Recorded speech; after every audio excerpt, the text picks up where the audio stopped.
Gather round, freaks. It's Thursday night, and it's time to gather around the internet and watch the program that every single person on the internet is watching. It's, hey, did you see this one?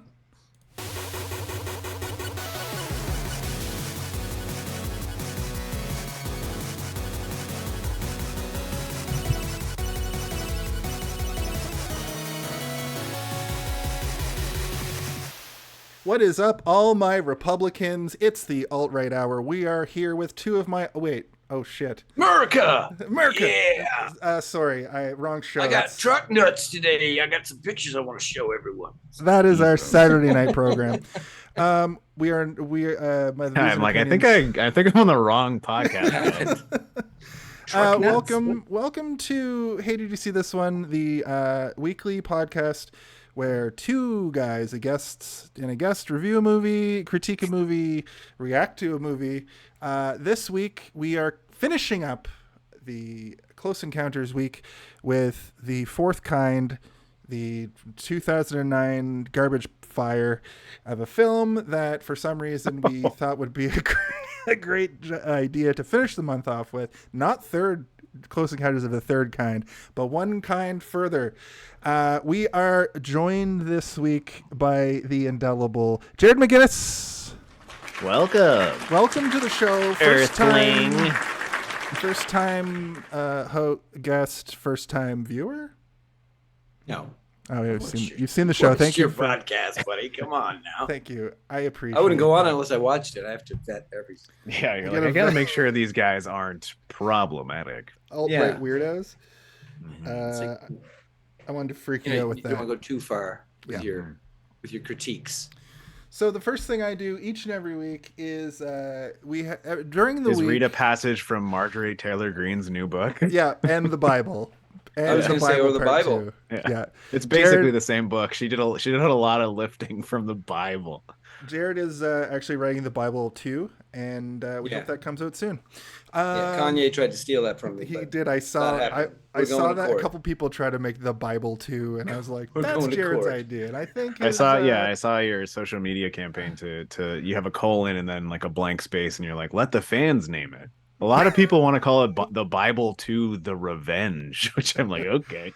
Electric Jesus. Bible 2, he's back. This time he's better than ever. That was my working title. Yeah. And it's like him on a chair behind a desk, like in 80s, like a Gordon Gekko behind a desk. Anyway, at the top of the show, long hair and beard. Yeah. At the top of the show, each and every week, I do a new segment that we've been doing for a couple weeks now, where all week I've been putting little pictures of the movie poster and getting people to guess. And believe it or not, people were actually able to guess this movie.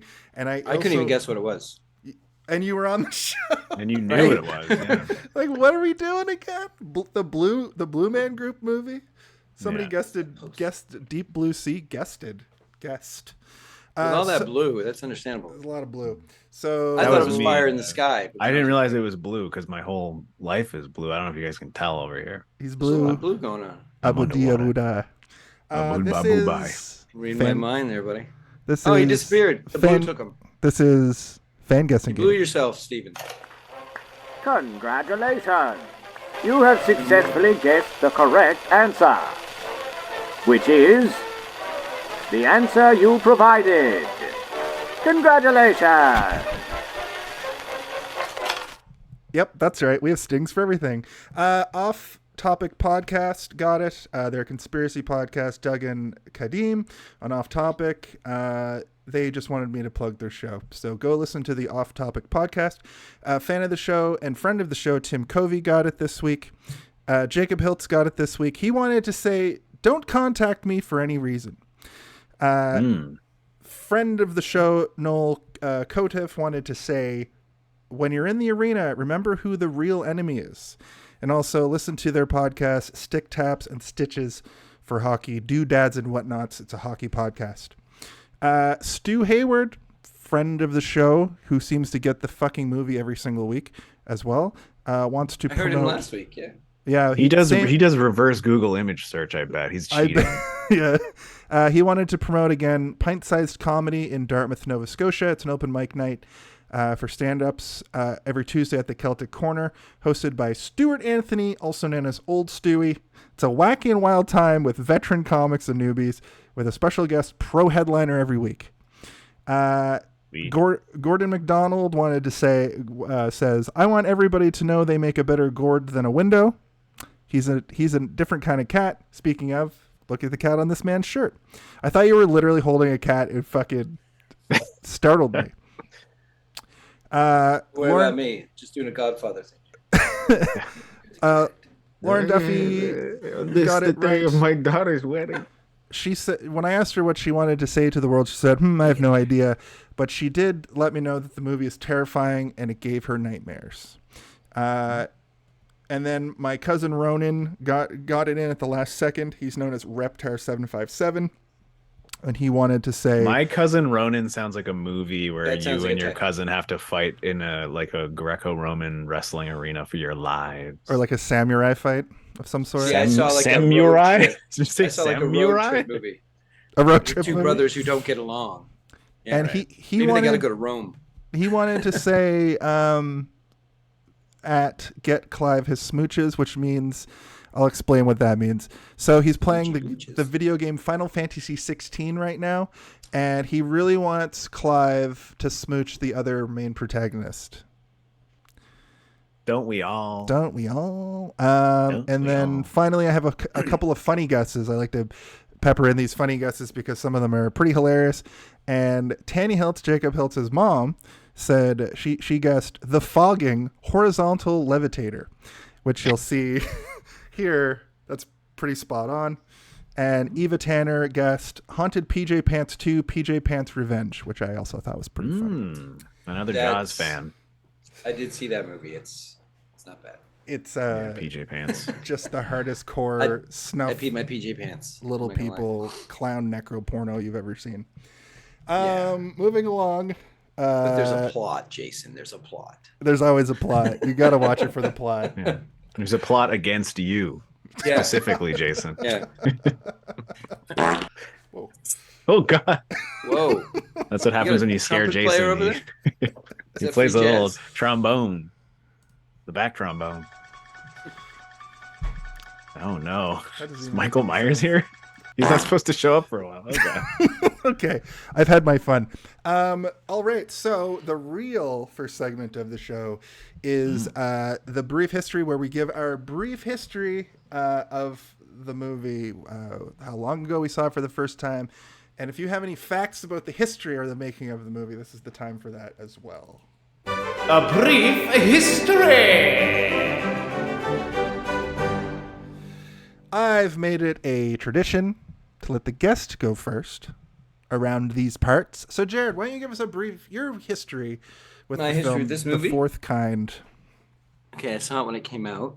And I thought the advertising was interesting. They tried to do the whole found footage meets real reenactment thing. And I thought that's cool. I like found footage. These actors look fine. I did not see it in theaters. My wife worked at Blockbuster at the time, and I think we rented it in a pile of like other new releases. And I remember it being the worst in the pile. And I thought, what have they done? Anyway, so yeah, but I did see it the year it came out. I just didn't see it in theaters because I wasn't that excited about it. And that's did you rewatch it? That's my history of it. Did you rewatch No, I never it rewatched it. Never. This is you know me. I'll rewatch like anything. I've seen Except this. Aliens like 100 times, but Yeah. I've never rewatched this until today. Till today, yeah. And there were a lot of parts that I forgot about that made it worse. I was like, I didn't remember that. What the It's true fuck though. is that? The things you remember about this movie that are good are still kind of all right. Right. Like they're okay, but then you forget about all of this other anyway. Yeah, We'll when talk it's like about that it. left We'll talk. hook. Yeah. Like what? Anyway, so yeah, there was a lot that I forgot about, but not in a good way. Like there's sometimes you watch a stinker and you're like, oh man, I gotta rewatch this. And you rewatch it and you're like, oh, that scene wasn't bad. I didn't remember that sequence. What Oh, that's not bad. That's kind of cool. Yeah. This was not that. The added stuff was I was like, oh You my mean god, the so things much you worse. forgot about? Yeah, the added stuff. It's like my film mind just Yeah. blocked it out with You're film like, time to trauma. watch the director's cut. Yeah, it was film trauma. Plug it up. Well, the director's in half the movie. That's It's true. Well, we'll Why cover is he- that. We'll cover that more once we get into the actual body of the episode where we talk about the movie. But thank you, Jared. Let's move on to Steve. What's your history of the film The Fourth Kind, not to be confused with Close I'll Encounters try of to the keep this history as brief as possible, but I do remember being kind of pretty jazzed for this movie because I loved alien stuff at the time. This was a couple of years post when like the ancient astronaut theory had like sort of bulldozed its way into sort of the mainstream mental psyche of like you could walk up to like some blue collar worker and they would be like, you ever heard of ancient astronauts, ancient aliens? And you're like, yeah, I have actually. And then you could have a conversation about it for a little while. It was kind of at the height of the that history television, ancient aliens television show that was out. So I was kind of into it, and I've always been into alien stuff, so I was pretty excited. I didn't look too far into the making of this movie at the time because I didn't really want to get spoiled, but the marketing for it very much shoved it down your throat that it is an alien movie.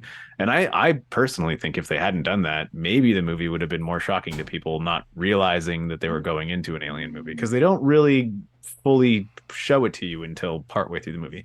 Anyway, I saw this in theaters and I was like, oh, cool, it's a found footage movie, but they're actually doing a thing where they use real footage of an event that happened, and that's the way they advertised it.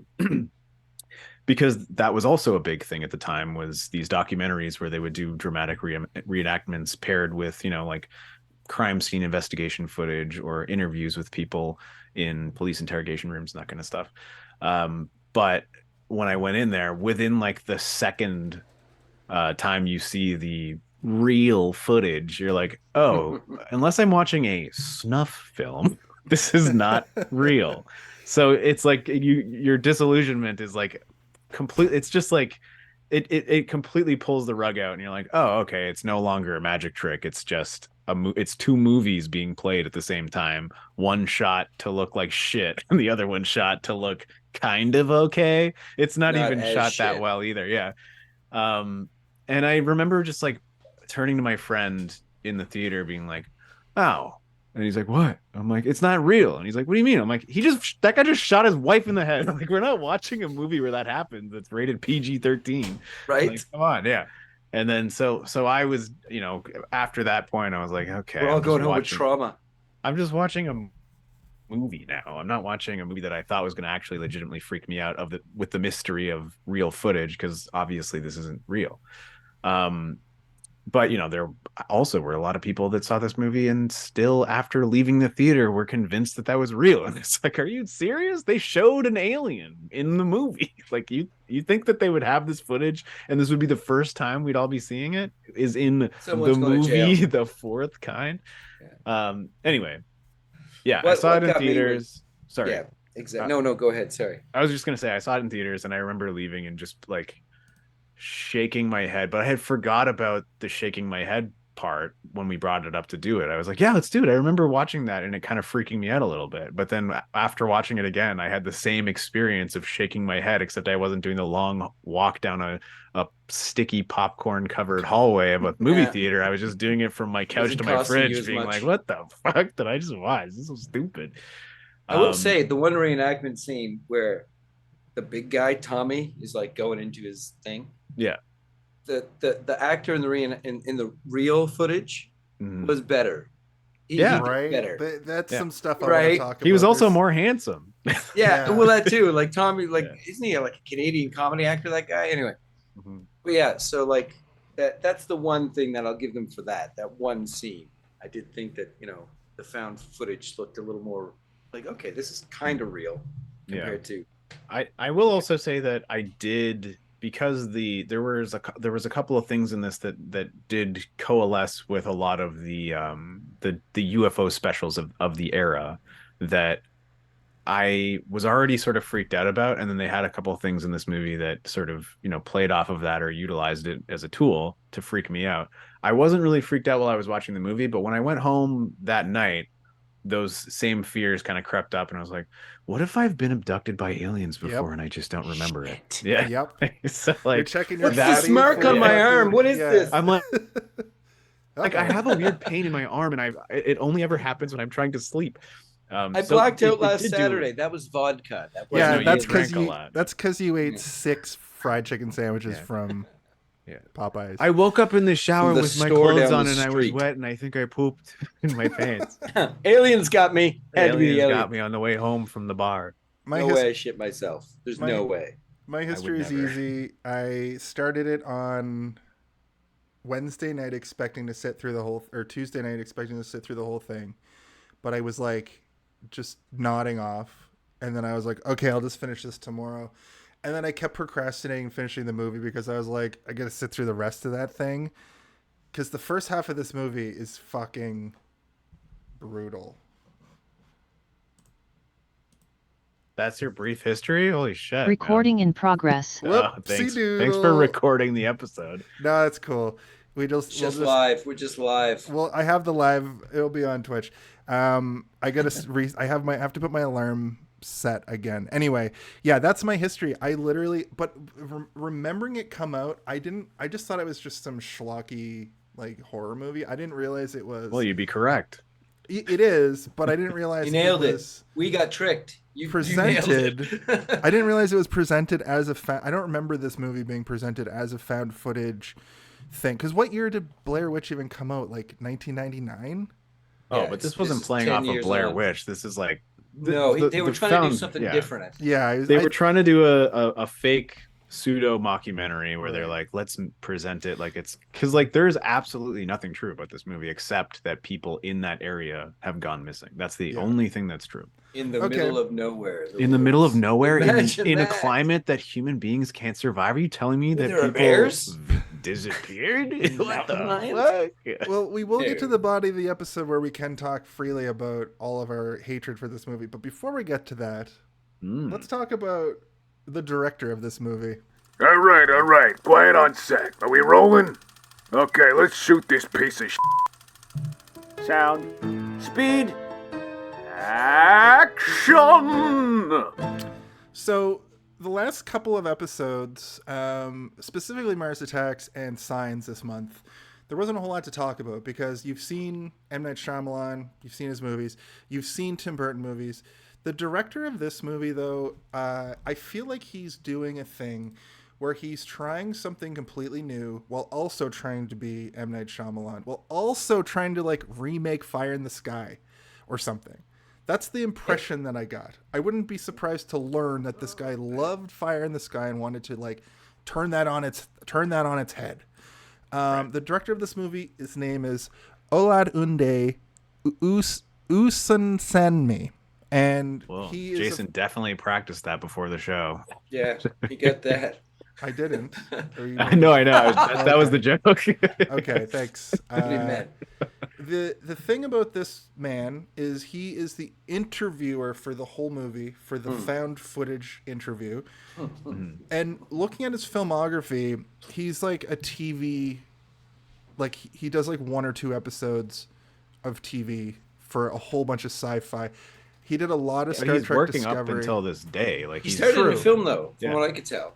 He started in film and kind of He failed. did, yeah. He And then went to directed TV. one other movie before this. The and Cavern? then The Cavern, which I have seen weirdly. I was like, oh, I have seen this movie. Because I binge like weird B movie, like even like the ones that are made in the early 2000s and stuff. I'm still like, yeah, shot on digital. Let me give me. Let's go. I want to see how bad the CGI is in it. Right? And you know I what? used It's to love actually watching the Asylum pictures, the knockoffs. You know what I mean? well, yeah, but I mean, even those are great. Like I do it all the So time. good. That's why I They're have a bad, Shudder they're good. account on Prime, is because I love watching crap because it's fun. And I remember that movie not even being that bad, which is probably why he got this.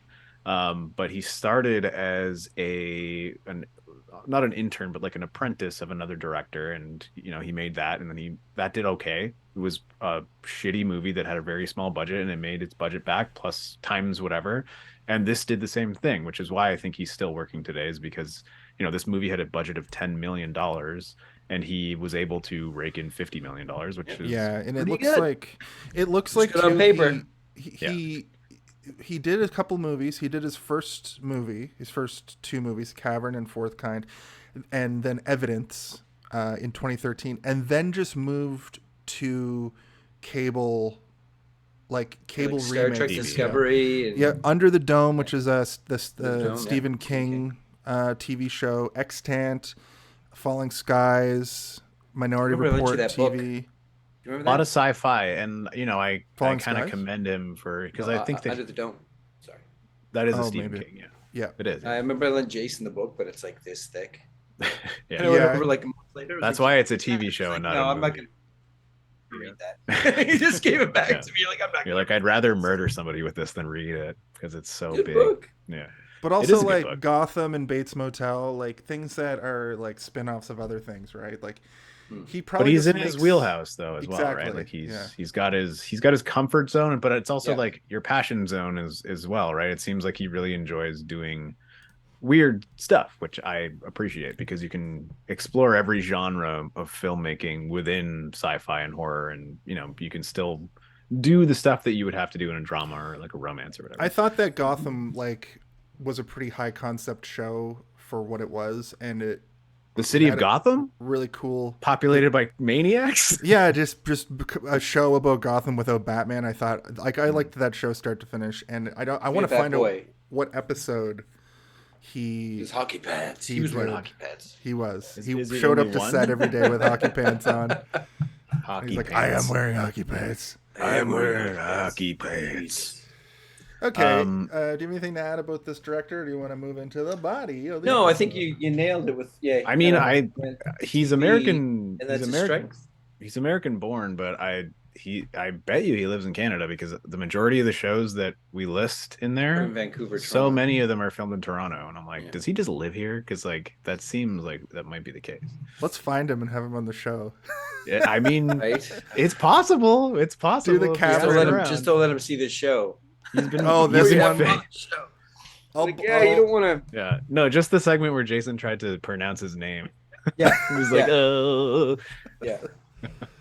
Hey, at least I I'm tried. not even gonna try. Some At least people he are like, tried. I'm not even gonna try. Right, I'm not even gonna try. You, You gotta tried. try. So You gotta Listen, try. give you props. I commend him because he also wrote this movie, and I'll say that the writing for this movie is not that bad. It's just there's a lot of stuff that weighs it down in terms of like editing. there's a lot of and dialogue too. that was The kinda- high Yeah. concept of having the two Wouldn't- things happening at the same time, I think Well, it's like he really made works two movies. against it. See, that's what. Yeah, I think you went too far there. It works I think against you need it. to pick your movie, right? Yeah. He had basically what he did is, and I it's kind of sad to say, but I was like, when you think about it, he shot two movies, and they're both bad. Yeah, I got it though. I got Right. it. Like- Olatunde, Osunsanmi. But then- Boom. That's There you it. Nailed it. But then Send him he that version. he then took that movie or those two movies, Mhm. and then made it a history movie. Yeah. About like they've been here since Sumeria and all this shit. And it's like, okay, what else are we stuffing into this turkey? This is a Yeah. turducken now. You don't just like, what are we doing here? Before So we many move on, layers. yeah, before we move Too on many. to the body of the episode, I should probably add that this movie spent almost $100,000 on just oopsies, I'm sorry money, where the people of Alaska were pissed, and the newspaper specifically that Really? they created, the marketing team created a website that was a fake version of the Right. actual newspaper in Alaska that published all of these Yes. fake articles Christ. of people being abducted and all this Yep. stuff to try and do a viral Blair Witch style campaign.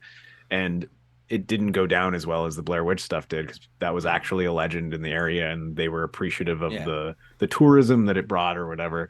Whereas this was like people in Alaska who had like lost their families recently being like, what the fuck is wrong with you? It's not like you're talking Yeah. about a witch that got hanged 150 years ago. Right. You're talking about my missing dad. who Yeah, my went cousin missing who just in like was 2000 hunting. Yeah. or in like 1994. And also Blair Witch, like people thought was real, and by 10 years later, people are just like, okay, really? You're gonna Well, but I make mean, us that's what they were. think That's that what they this were is real? trying. They No, were I- trying to do that. Well, with no, this. no. Whereas Remember, Blair Witch succeeded in that viral marketing campaign so well, this movie was trying to sort of do that, but it bit them in the butt so hard that they spent probably like 10% of their budget on just, or not 10%, but like a good chunk of their budget on just paying off newspapers and like making them like, I think they did a bunch of donations to acting colleges and stuff in the area to be like, listen, we're really sorry. We didn't know that it was going to impact you so negatively. It's like, oh, you didn't think that, dredging up our dad that we found frozen in the mountains and being like, maybe he was abducted by aliens. Abducted by It's like, aliens. And that you They get probed back him. his memories back through hypnosis, which is Yeah. real.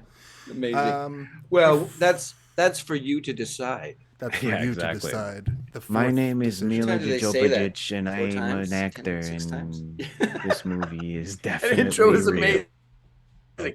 You know what I love? Just the very end when they kept adding bump, but like they kept adding There's a what's the word I'm whole looking essay for? of fucking Right? Yeah. Right? Like Yeah, what, it's almost where like- are they now? And they're all fake. So none of them are fucking real. No, so why yeah. are you It's writing? like, and they in a put true parentheses story? like They don't Alias. put that much on there. Yeah. You know what I mean? It's like, and he lived in the town for the next 20 years. The end. Yeah. Right? And that's it. This is Yeah. like fucking chapters. I'm like reading a book here. Anyway. And then the The whole sh- credits has like that's the part that I was wondering if that was real or not. I like think those were actually real. those might have 911 been- calls and stuff. Yeah. I think so. Yeah. Yeah, but some of them sounded like, hey, I'm out here and I see some lights in the sky, and I was like, that's somebody doing a fucking voice, right? Yeah, that guy doesn't sound like he's from Australia or Alaska. He sounds like he's from the deep south. Well, they were. Well, no, from you could all see over, they were all yeah. from all over. One's Right. in like Different Chicago. eras. That Philly. ending reminded me of like when you're leaving a parking garage and like the speed bumps start to get further and further apart, but like you still have to like slow down and be like, God damn it. She That's moved kinda to how the it East felt. Coast. Yeah, it's like boom, boom. The sheriff, he retired 2 years later and never spoke about it again. And he also refused to be on this. He wouldn't be in our movie. Yeah, nobody would be in the movie. Not a It's single. not real. Before we get to the body of the episode, actually, I do have a new segment I want to try out, and I'd like to call it AI Synopsis Read. I had AI. I came up with, I let AI write a synopsis in 20 words, and then I used a song creator AI to make a song for both things. So Jason here is fully embracing his robot overlords in the future. Yeah, he's gonna be turning us in, isn't he? Yeah. yeah. So here we go. AI synopsis. Soylent Green. Airplot synopsis, running down the plot.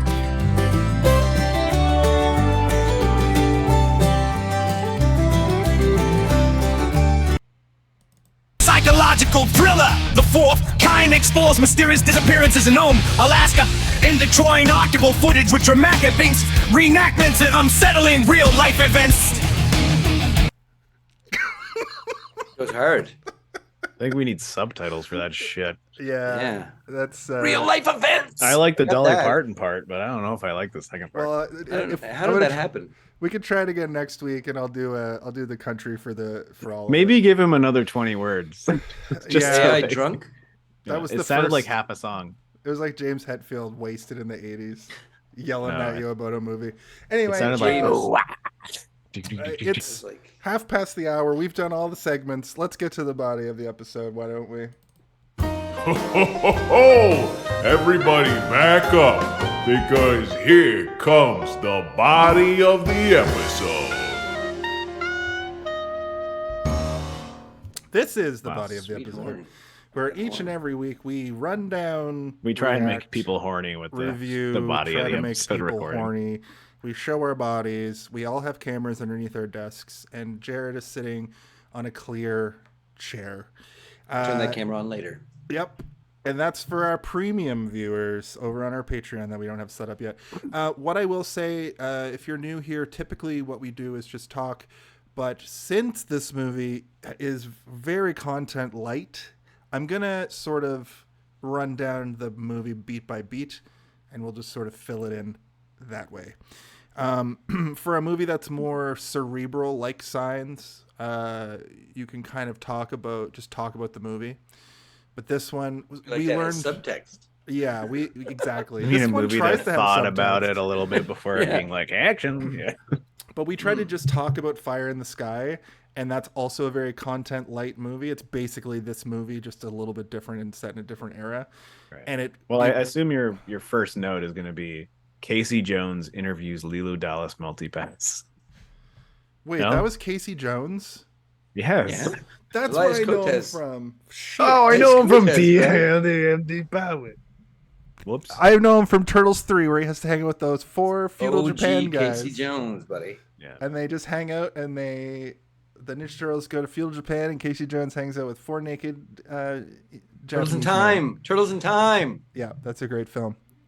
So Milla Could comes have watched on. that. That's Sorry. the song at the end of Turtles of Time. It's just them being like, Turtles in Time! Turtles in Time! And So- Vanilla Ice comes in for 5 minutes. Milla Jovovich, am I saying that right? Jovovich? No, it's pronounced Jovovich. Lilo Dallas Multipass. Come on. Or also acceptable Resident Evil. Chicken good. John Resident Evil comes on the screen, and she says she will be portraying the character of Abby Winters. Is it Abby Winters? Abby. I mean, it's made Tyler. up, so who gives a fuck? Abigail Emily Abby, Tyler. these names have been changed to protect Yeah. the innocent. But that's the thing. So here's what I want to hear. So we did actually establish in the first part of the show where I was going to ask you guys bluntly, just like, is anything about this real? But none of this is real. Just the fact that in Nome, Alaska, there have been disappearances. People disappear. Yeah, And they came up also- with an interesting concept, which they probably should have made up a fake place, but Yeah. because they wanted to do the virality of this place is real and these disappearances happened, that's why they had to choose some place real to try and boost that marketing campaign, which it might have worked because it did make 5 times its budget, which is pretty good. But I want to Tricked point a lot of people. I want Yeah. to point something out about this movie that I noticed.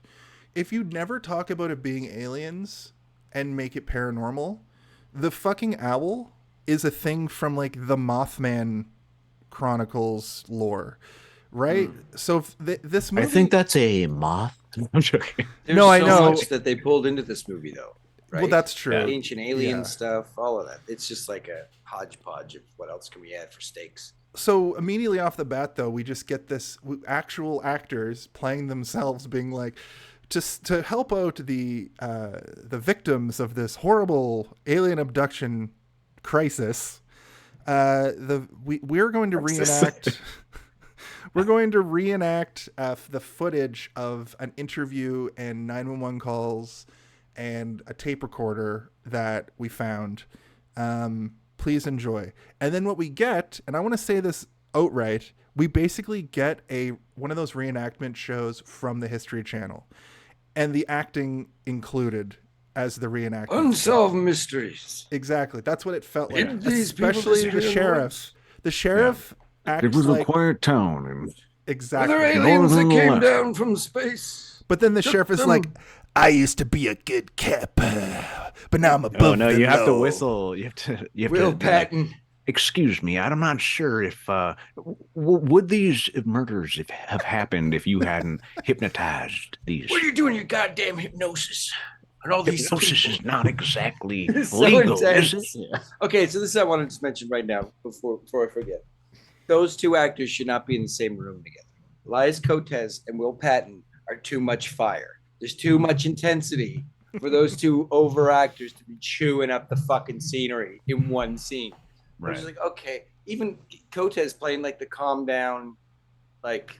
Plus, now people are gonna be super confused because everyone thinks they're the same guy. Right? Every time you see Will That's Patton, true. like, Yeah, a little that- bit. Yeah. because they always do the same kind of roles. I mean, and I shit. know the difference, but I know that there will be people that are be like they're both Right? balding men who are intense. Yeah. And they do Well, the that's- same weird, intense role. That Yeah. goes Someone's for gonna like see all that of and break the. their brain. They'll be like, "Wait, that's two different people." That goes too for all of like the wives in this movie, and also the receptionist for Milla Jovovich's character. I kept getting them confused, and I'm usually pretty good at names in movies. Like I write that shit down. The reason I didn't get the receptionist confused for anybody is she kept every line she said had something to do with being a receptionist. It's like, I'm a receptionist, and you're I'll get your coffee. meeting. No, she's like, I was just waiting out there by the receptionist. That's where I work, and I found this thing there that someone left for you, my boss. And I was like, oh, good lord. And she also, I was trying to transcribe this, but I don't know what it says. Of course you don't. It's a fucking demon voice growling on a tape recorder. Why would you? One voice is yours and one voice isn't yours. Devil. Yeah. What? No, she Yeah. didn't say that. Did she? Did anyone blame the devil in this? Did we go to No, they went down right to that aliens. path? Nobody We were ever aliens? talked Later- about it. Well, in Alaska, they No don't one was like, believe you need in an hell up exorcism first. Then we'll think it's aliens. If Well, that later in doesn't- my notes, I do sort of go down that road a little bit because they Don't go down that road. with the you don't want to go down that road. The Oh, no, Sumerian go down there. stuff. They start talking about, especially when the alien actually says that he's above God, and then The I law. was kind of He's like, God, yeah.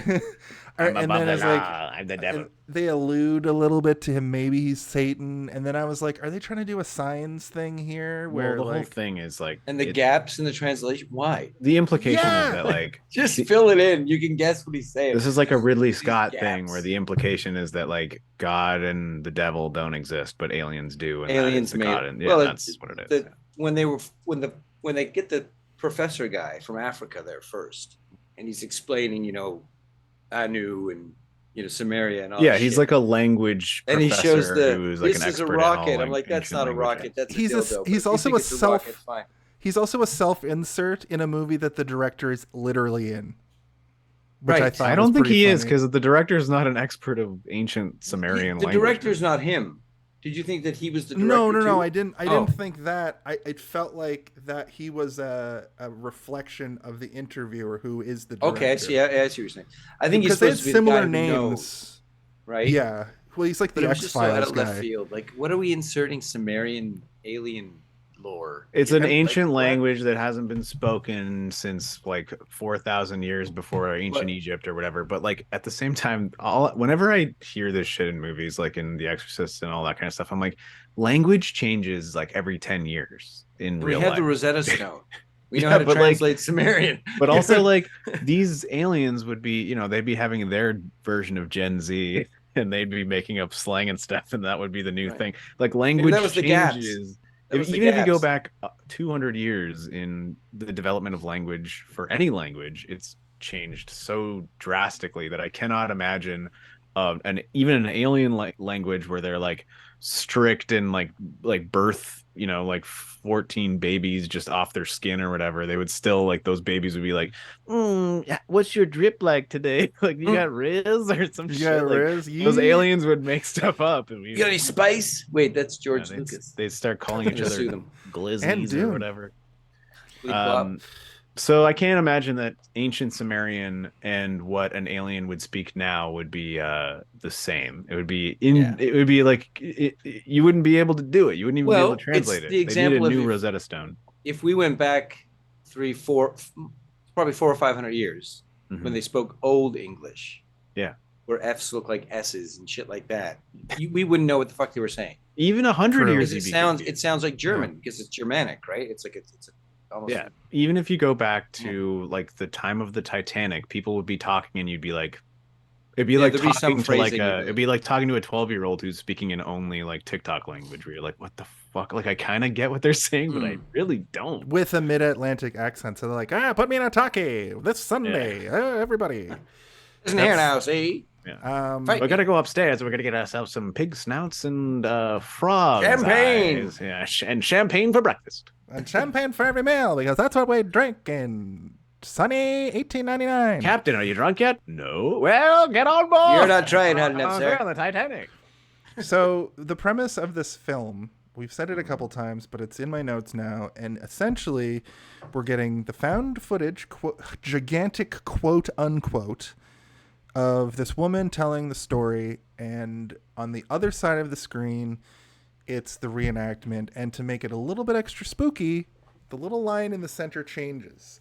And I thought It moves, yeah. I thought that was gonna be smart, and it was gonna reveal something at the end, not unlike an M. Night Shyamalan little twisty Like an kind of X thing. marks the spot. It's like No, just like it was gonna start. Like the line in the middle was gonna start being more fucked up, implying. I mean, that now there the were some movie is interesting being affected by the movie we were watching. That's too cerebral for this Oh, thing. what you were saying. Oh, you thought the movies Yeah. were gonna cross over or something into It was sort like- of That's a like- good okay. idea, Jason. Right? Like the That's a nightmare good idea. of That would've the been inside the a movie. third movie is starts birthed out of the affecting- two yeah, right? movies. Like There that are game. good movie movies all of in a sudden here. happened. Yeah. It's at the end it turns into a fucking murder mystery anyway, or suicide. We thing. should get Ari We Aster actually- to remake this, and then that's maybe what would happen. Is like a third movie would be Ari birthed Aster from making the this two. movie would fucking kill somebody. It'd be a great movie. Be a great And- movie. I wouldn't get out from under my bed if he had made this. There's that game for the GameCube back in the day called Eternal Darkness, where it starts fucking with you, and I Yeah. thought they were trying to imply that was going to start happening, Like Doki Doki Book Club. or Your Doki screen Doki goes all fucked up. Literary Club, where they all Literature start club, turning yeah. into demons. And They could shit. do that in They'll like a hang themselves 40x and experience, like speakers in Right. your chair that start hooting in your ear or whatever, like an owl, like ooh, or like the drill noise or some shit. But it only happens to a couple people in the theater, You not only everybody. Yeah, that would be 4D fucking theaters. cool. You get sprayed with water. Yeah, You get sprayed raining. with fucking Oh, blood. God. a ramekin of whatever we said earlier. I can't remember what we said. Glue? Oh god, yeah, it was glue. Anyway, glue.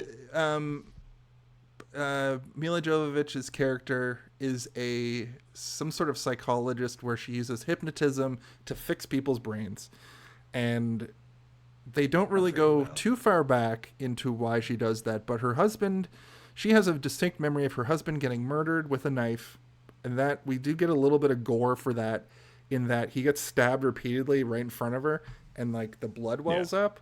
But then like it's revealed at the end of the movie.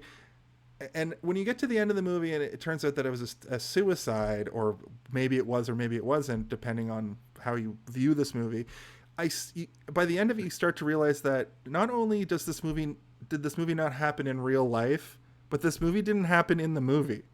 She's just No, that was crazy. the rock at the sandcastle. That was Yeah. the rock at the sandcastle for me. When I watched it, I was like, because that was one thing that I forgot too, that he killed himself. And I was like, why? Me too. Like, why the fuck did thought, he? What the fuck is the point of this? You just. I thought the like, reveal was going to be Was he that onto she something? And I thought the reveal was going to be that she was like lobotomized or something, and that's why she like talked all weird. And I was like, yeah, they cut out a piece of her brain or something, right? Yeah.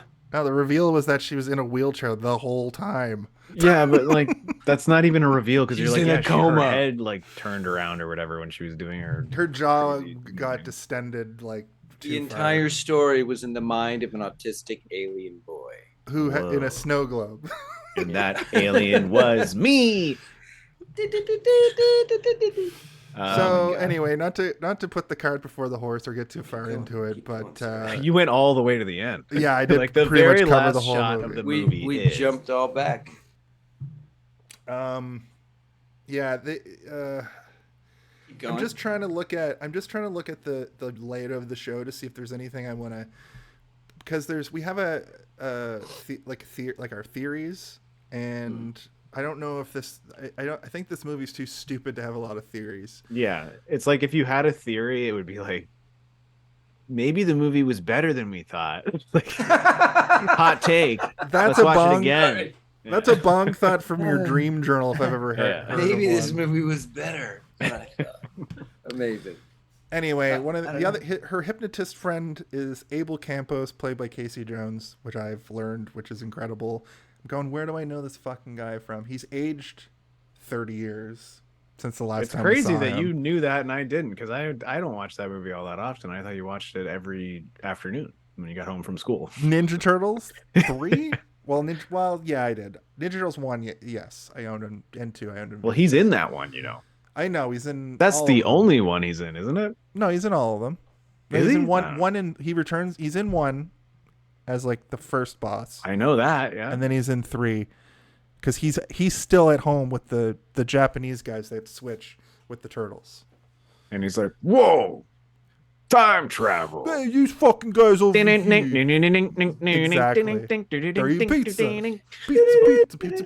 Pizza. Yeah. You guys didn't give me enough money for this. Zah! Like, Like, shut up, Casey Jones, you sick weirdo. Don't you have any human friends? Why are you hanging with mutant animals in a sewer? Well, he's only in the movies so a human can bang April O'Neil.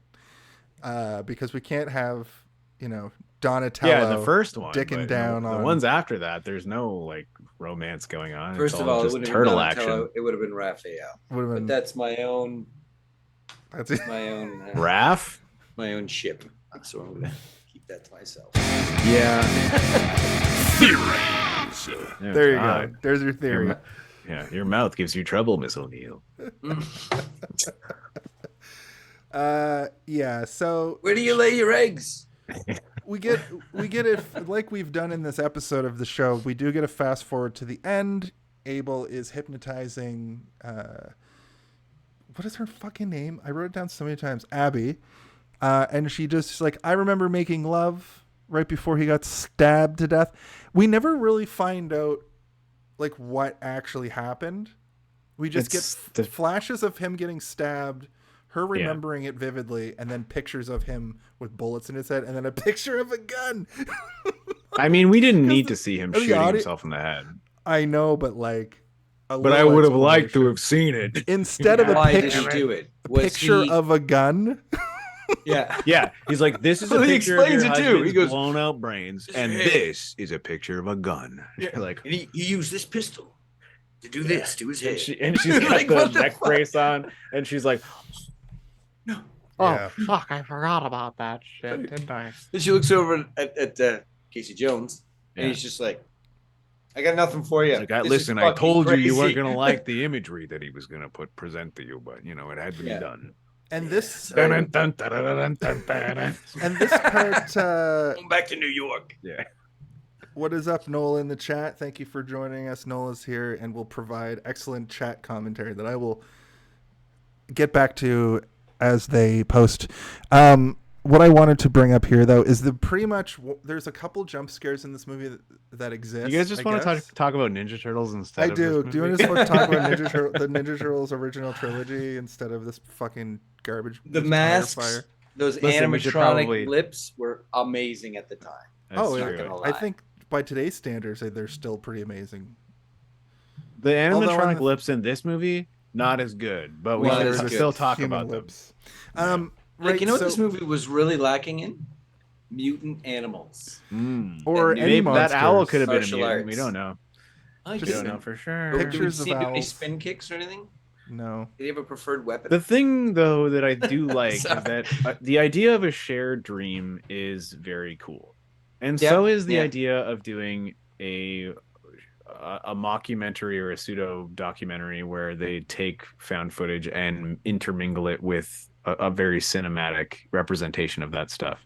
But the only difference between the cinematic representation and the found footage representation is that one is grainy and the other isn't. It's not like they were doing any kind of crazy camera work in the Right, like the room found in footage the... Except when they would actually Maybe. show something and then the screen would just go all fuzzy. Like the screen would just go well, like you put a I'm saying magnet. that stuff that's fine, but even the cinematic stuff is like 90% of it is handheld and looks more like a handheld camera that you would see in the other version than the part that's supposed to be it There's a lot should of be all shaky locked cam. off.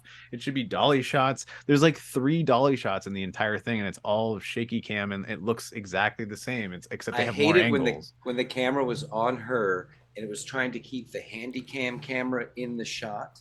Yeah. You know what I mean? And it was like going around the camcorder. I was like, just It's like, we know, we I get know it. what's going on. Yeah, Just we show understand it. that someone else is filming this right now. You're Yeah, we don't blocking need the to see shot it. now with a shitty fucking 80s camcorder. And they also Get it keep outta here. talking about it. We need to film this for. Yeah. Can we film this? Yeah, we have to make sure That this was is the other recorded thing. for study. To go along with what you just said, when she does realize that they're all having the same dream, way to freak the shit out of your patient and tell him. Right, I wrote that down too. She's like, Yeah. Oh what the yeah, hell? you That seems like crazy. some. And That he's seems like, like a breach of. What's crazy? He's like, you're not the first person to tell me this. Yeah. He's like, In what? fact, this week alone, I've had 3 other patients tell me about a Right, strange so they're telling owl him- that appeared But in their then dreams. later on, there was another moment later on when she's talking to somebody and they ask her what happened to so and so. Oh yeah, that's the other patient, Yeah. the cagey guy who like breaks You his own have to back or whatever tell at me. the end. Yeah. But he's like, "What happened to Tommy?" And she's like, And she's "I like, can't talk about patients." I can't. You just did that with Tommy. But did Yeah. you happen to watch the news last night? Yeah. The murder He suicide blew that his happened brains out in this after town of killing his wife and 7,000 children. people. Yeah. Did you happen Yeah. to see what happened after I hypnotized him? Yeah. Sure, you want to go again? Sure you want to go? He's like, And we need to and be they're both like, hypnotized "Yes, we should right do now." this." Yeah. Right now. I think we'll take the risk. Murder, But suicide, it has to be whatever. very delicate, so we'll just have this other hypnotist in the room. That'll fix everything. Yeah. He's like, totally you won't be a bad remember I'm here. idea. Yeah, it's great. Also, when he barfs, Maybe he was hypnotizing Terrible. everyone. oh, Maybe it was he's like a the layer. alien. There's like Yeah. layers of hypnotism going on. Well, this is the other thing is that That's she's the crazy, plot. right? Everybody knows that her husband committed suicide, Yeah. and she just refuses to admit it. So Find the killer. she's created an alternate reality in her OJ. mind, but yet she's still somehow allowed to be a licensed psychiatrist who's bringing patients in. So I thought maybe, and this maybe would have been a smarter thing to tell to us if this is the case, is that she had been disbarred and lost her license, and now she's sort of like a newspaper palm reader style psychiatrist where she's like, Ask I'm Laura. not technically licensed, but you can still come to me, but you have to legally, I have to tell you that I'm not licensed Dr. anymore. Laura. Yeah. And because she's crazy, like she's lost her fucking mind, and she believes that her husband was kidnapped by aliens or stabbed by a murderer, and the police are like, no, he shot himself in the head, we know what happened. And she's like, Punch his own no, ticket. you never figured it Sorry. out. Yeah, but this is the point in the movie where it's revealed that she's a pilot. She can fly a plane, and she fucking commutes by plane to Nome, Alaska, like every day or weekly or something. That's the part. That, I think that was her coming back flying the plane? from like a thing she was doing. I think she lives there. Yeah, there's a Was she whole flying the scene plane? where she flies the plane in, and she looks like it looks like. How a did I not different realize movie. she was flying? I thought that It shows her. She's That's- flying the plane, and wow. She does a barrel roll. but the thing that was Takes really out two. so let me Takes say out this. two Germans. Let me say this about Milla Jovovich. This is the first time I've seen her in a movie where they tried to make her look like a normal person, especially after being in like the Resident Evil movies, especially after being in Fifth Element. She's always got all this makeup on. Yeah. She's always a character. She's wearing more clothes than rubber orange belts Exactly. or a Now, full leather costume. She looked. They tried to make Less her look guns. like A a lot normal. less guns. A lot less guns. They tried to make her look like a normal ass person, but she's literally a supermodel. So she doesn't fit as the like reenactment actor for the actor they chose to be the original Dr. Tyler.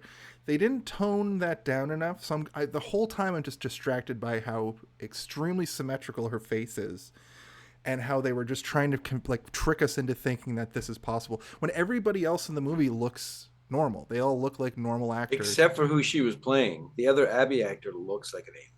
It looks, But yeah, they and also- with Her her eyes are crazy like eyes. sunken in, and she's like got the crazy look.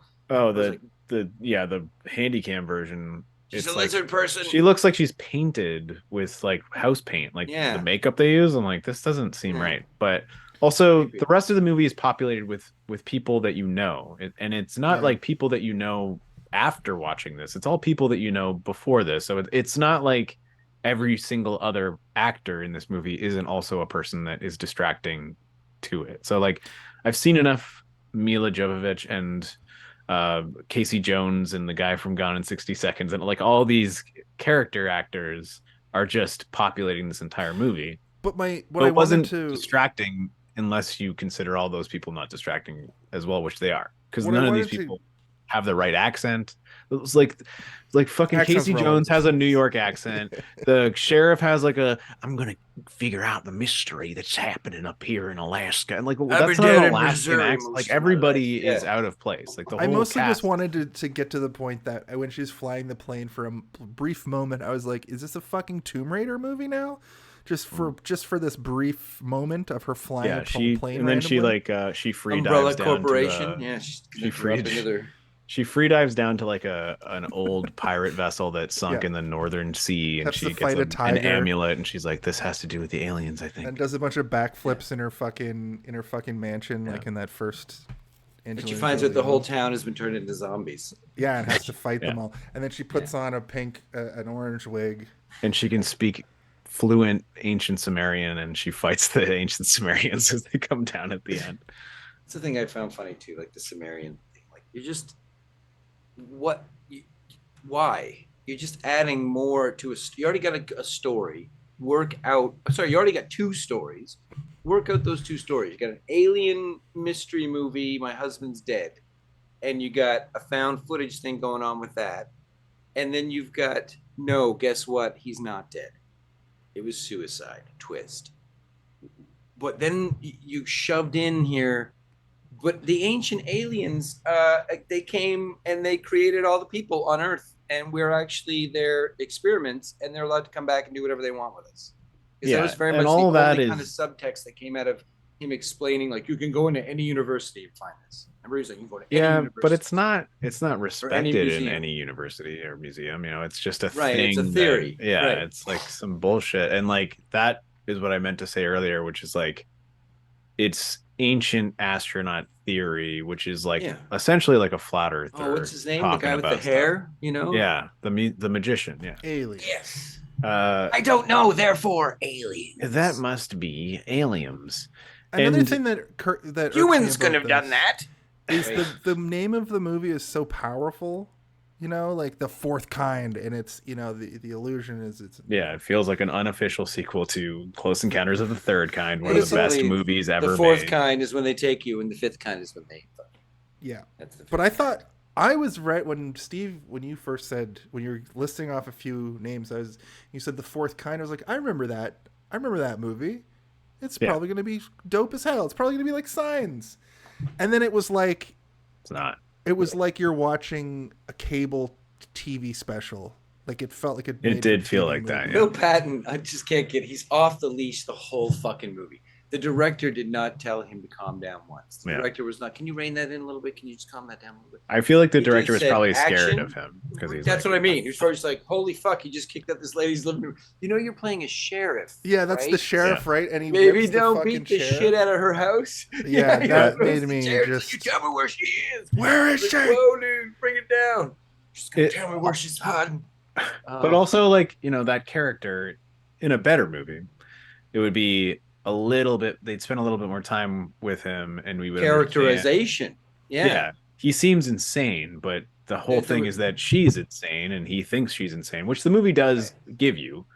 But you know, they treat it like there's no nuance to the character. They treat it like the twist at the end where he reveals that the husband died via, you know, his own hand is meant to be like this crazy twist, but like the whole movie he's like, we did close the case is closed, we closed it years ago, and she's like, no you didn't, and he's like, yes we did, and you know we did, and you're like, okay, so something is going on here that we're not being told. So obviously, like, for a moment I was like, did she kill him and they know she killed him, and like, but it was a mental break, or so like maybe he attacked her or something, and it was proven that he was like trying to kill her, and she killed him first.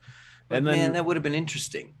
Oh, and this movie not interesting. Well, there's a plot line that is sort of created by when she opens the book and finds the number of the guy who knows ancient Sumerian, where you were like, did her husband know some shit? And then later in the movie when it's revealed that he killed himself, I'm going, oh, did he know some shit? And that's why he had to get out. The implication is that he realized he was also being abducted by aliens, and that's why he killed himself, because he had all the memory, just like everybody else who fucking dies or wants to die when they figure it out, right? Because like the daughter is just like, maybe we're being too obtuse to not just, you know, just accept. Do we need that explained to us? We don't really need it explained to us. Not really. And it depends on whose side you're on. If you think she's crazy, then he just killed himself for whatever reason. But if you think all the alien stuff is real, then Jason's theory killed himself. But also the movie posits that it is real. Like, it's like, if this was a little bit more obscure and actually based in fact, then we would have more room to wiggle around with speculation. But we don't, because it's a made up thing. So it's not like we're trying to be like, but they have the evidence of it's like, no, Fire in the Sky did it so much better, and it's like it's a better made movie for this sort of like, did it happen? The thing that's great about Fire in the Sky is the guy from Fire in the Sky that got abducted is still alive and still goes on it's podcasts documented. And telling the tale to this and day. he was on Joe Rogan like a few years ago. Wasn't that a Spielberg produced movie? I don't know if he directed it, but I think he produced it. I'm sure it was. Yeah, a lot of the people involved were his sort of like wheelhouse of confidants and workers. So, it also looked better. The soundtrack was better. It was better edited. Like it had good pacing and like we get to go on a ship, was too see convoluted. aliens. We don't see a single alien in this fucking movie, and there was no payoff for the aliens, which is crazy. In 2009, they couldn't just show us a fucking monster for even a second. Yeah, but we get to see one even of the a shitty animated something. You know what I we mean? get to see one of the first like 10 versions of that big jaw opening thing that we saw for like a decade afterwards constantly. We're like, oh god. My mouth is opening bigger than it should. Scary. I hate when vampire movies do that. They turn around like, and their mouth gets like fucking huge. It's all based off Bat Boy from the National Enquirer. It's all Bat Boy. Yeah, Bat Boy created it. Yeah, you're right. I will say that like the found footage elements of this movie, when they do have those moments, they're shot adequately. But I would say that the other ones where they're just interviewing people are shot too well and too clearly. Like everybody who set up the shot was an actual cameraman who knew how to light stuff and like but then they're like, now we have to make it look shitty, where it's like, no, it should just look shittier. Like it should look like somebody didn't know how to set up a camera and like has like a bad light coming from the wrong angle. Tyler looked too good in the documented. Well, the documentary part, that's fine because that's supposed to be an actual like it's a university production, so you would have the university film team come in and set those cameras up so they would know what they're doing. But like I'm talking about when they're in like an office of a therapist who just has a camera, who wouldn't really know how to like how do I backlight out in the corner? Yeah, exactly. Like do I need to use natural light or do I just have the overhead light on? Like they would have shot it much more poorly, and they should have shot it poorly, but they didn't. And that was kind of, again, one of those telltale things when I was younger. I'm like, this seems too well shot, even though they did a good job of populating the fake footage or the fake found footage with actors that you'd never seen before, and then doing an adequate job of juxtaposing that with people you do know, so you're like, oh, these must be the real people. And then like I said before, minutes in, they have an execution sequence where you're like, oh, okay, this is clearly not real. What is happening? Yeah. Jared, you mentioned some dead ends. Another dead end that I thought was just completely unnecessary and just sort of movie spectacle was literally Abby goes to see a little girl. It's not really explained until she's like, Mommy, as almost a reveal. And then she's blind because when her dad died, she went blind.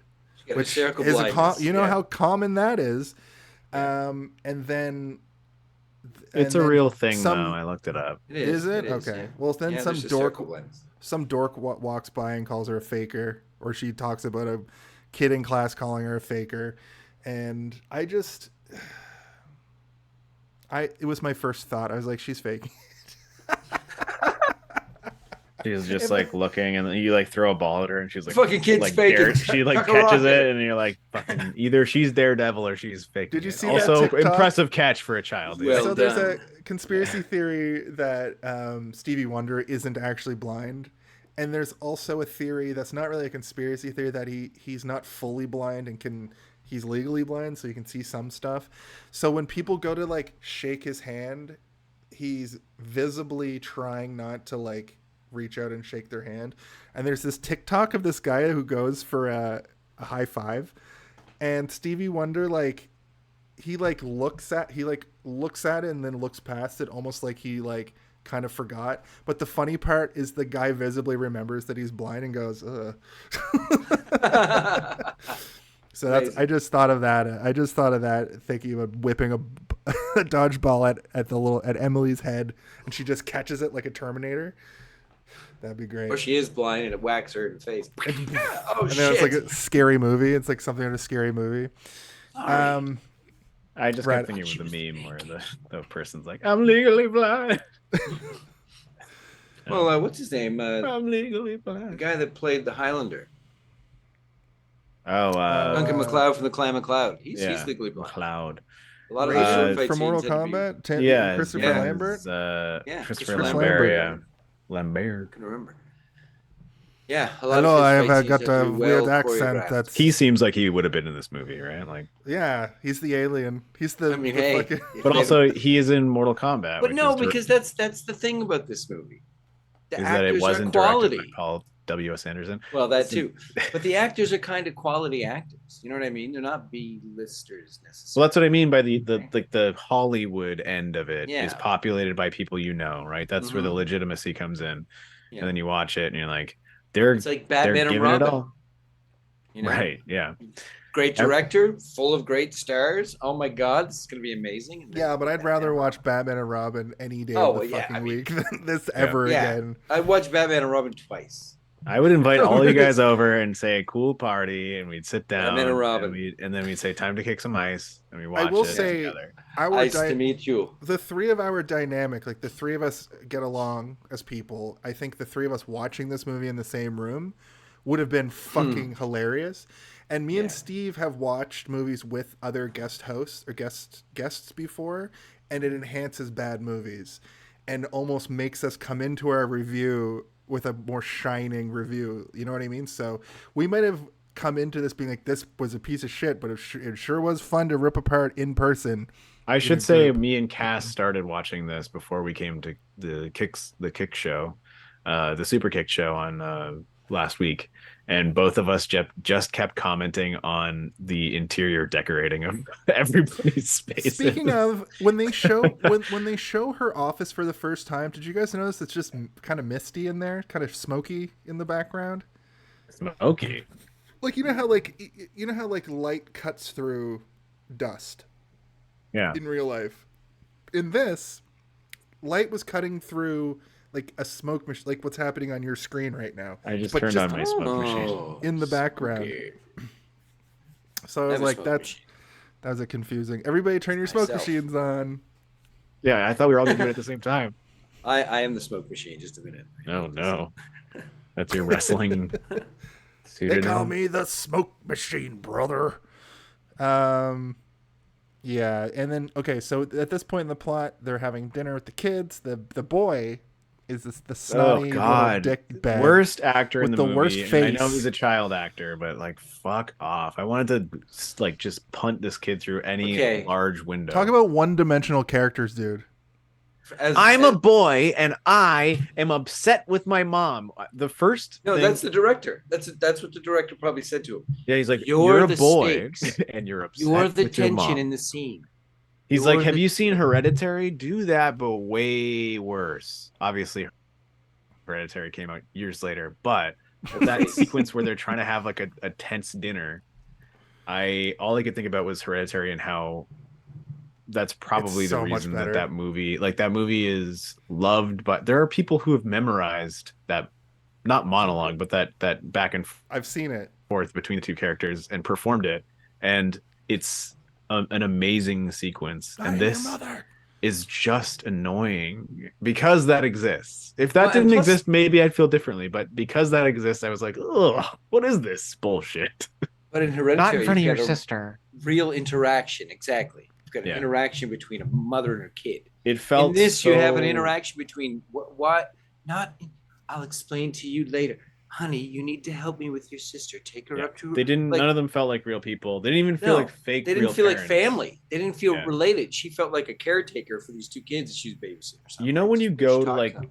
someone's house when you're a kid and their parent is trying to discipline them, and like you can tell when they're being fake because they don't want to like be rude in front of you, the guest child.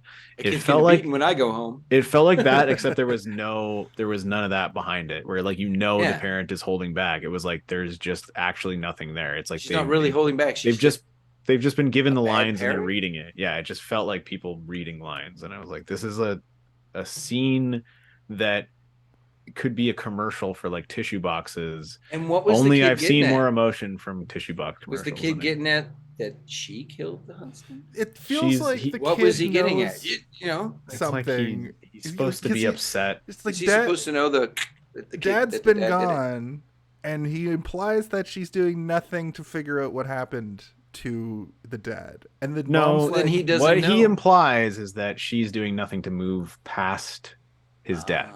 Okay. So I okay. think that he's supposed to know that Dad Boy. did the deed of removing himself from this plane of existence, and Mom is like, "Don't tell your sister because she's Right. blind now because she saw him kill himself or some shit." I don't know what the fuck. I have no idea. The movie doesn't explain anything to you. No, it doesn't make any sense. Oh yeah, It's like- the kid's like, can you dead accept ends, it? It's a lot of questions. It's a lot of. I mean, that's I've why got this great idea, but I'm gonna fit it in here somehow. I assume You know, that like- she saw him kill himself, and that's why she's blind now, right? She's like, I saw something so horrific that my eyes never want to see something again. But they don't tell you that that's what's going on. They But just wait, there's more, There's more aliens, perhaps. and Like, they're this from could- Sumeria. If there's no, Yeah. if this like I Ancient was saying Sumeria. earlier with the sort of paranormal slant of the owl, if this was a paranormal movie like Hereditary, maybe more interesting. Maybe if you just forget all the alien shit and just have it be like there's some we're all haunted. That's exactly what I liked about Spooky. Hereditary. It didn't go, is this in their minds? Is this psychological? No, when they're summoning a fucking demon. And Yeah, they're there's using they're kids to put the haunted. demon in the kids. They're It's like fucking bringing a demon into the world. It's But like they us also go, like it also at and they times. stick to that story and they marry it. You know But what I it mean? also still by the end you still are like, is this in their mind though? Like I don't know. No, like you're not. When she's Just culty floating in the stuff. midair, cutting her Yeah. own head off.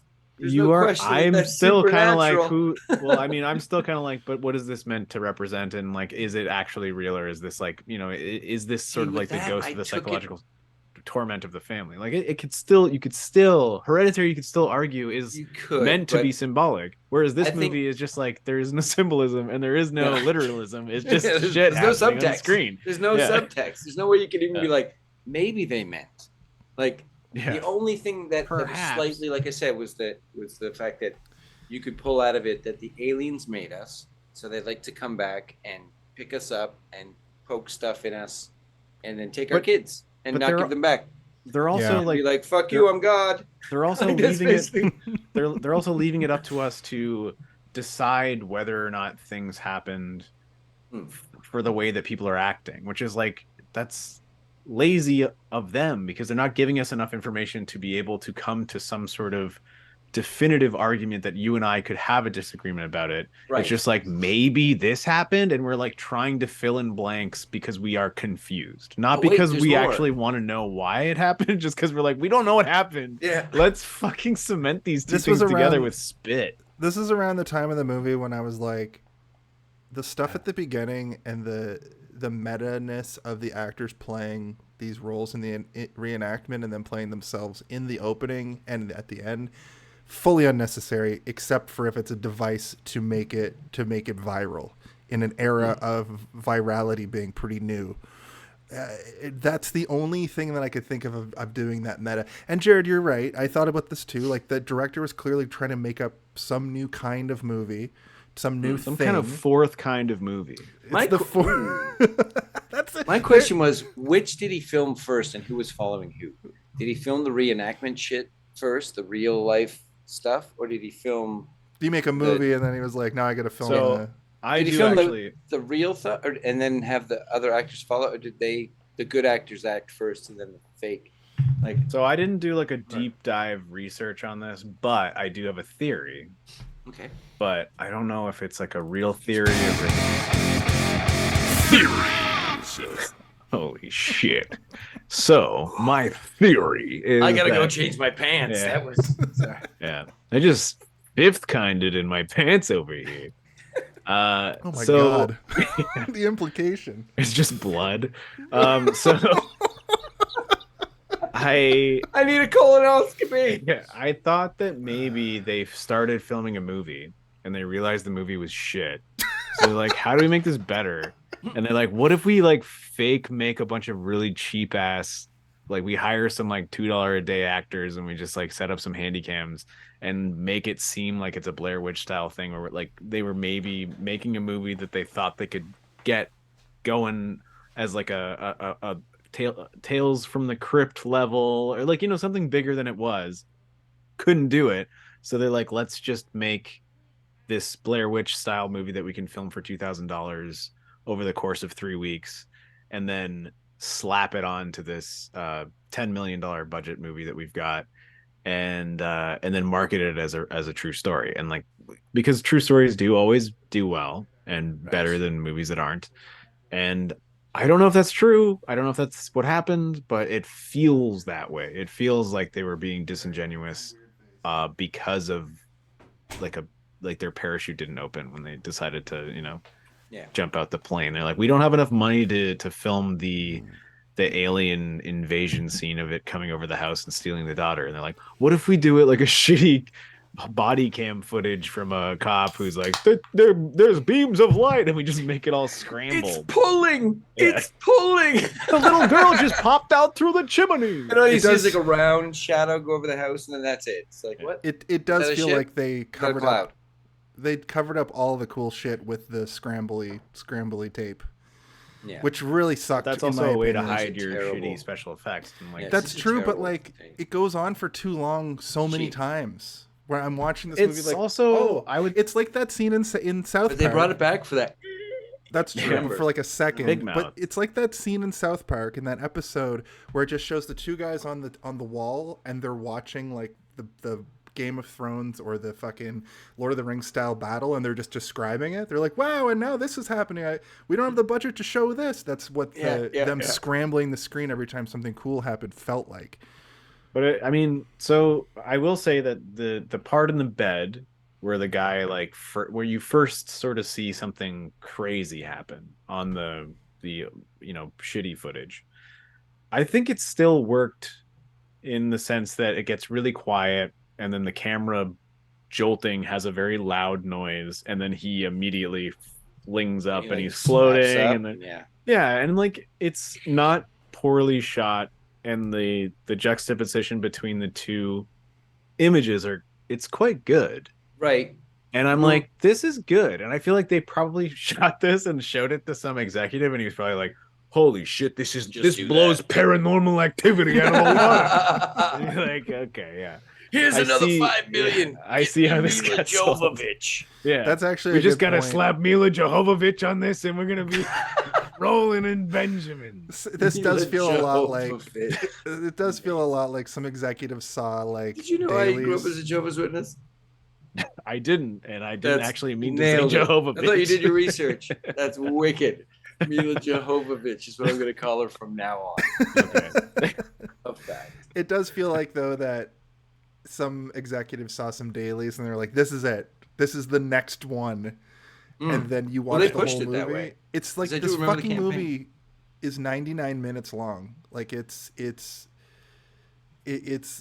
longer than your regular 90 minutes, but this movie should be 87 minutes. This is regular than your 90 minutes. It's 99 minutes. I'm telling you. We're going to blow them away. And 9 minutes is 911 phone calls at the end. My point fell out. What does the alien look like? Here's the thing.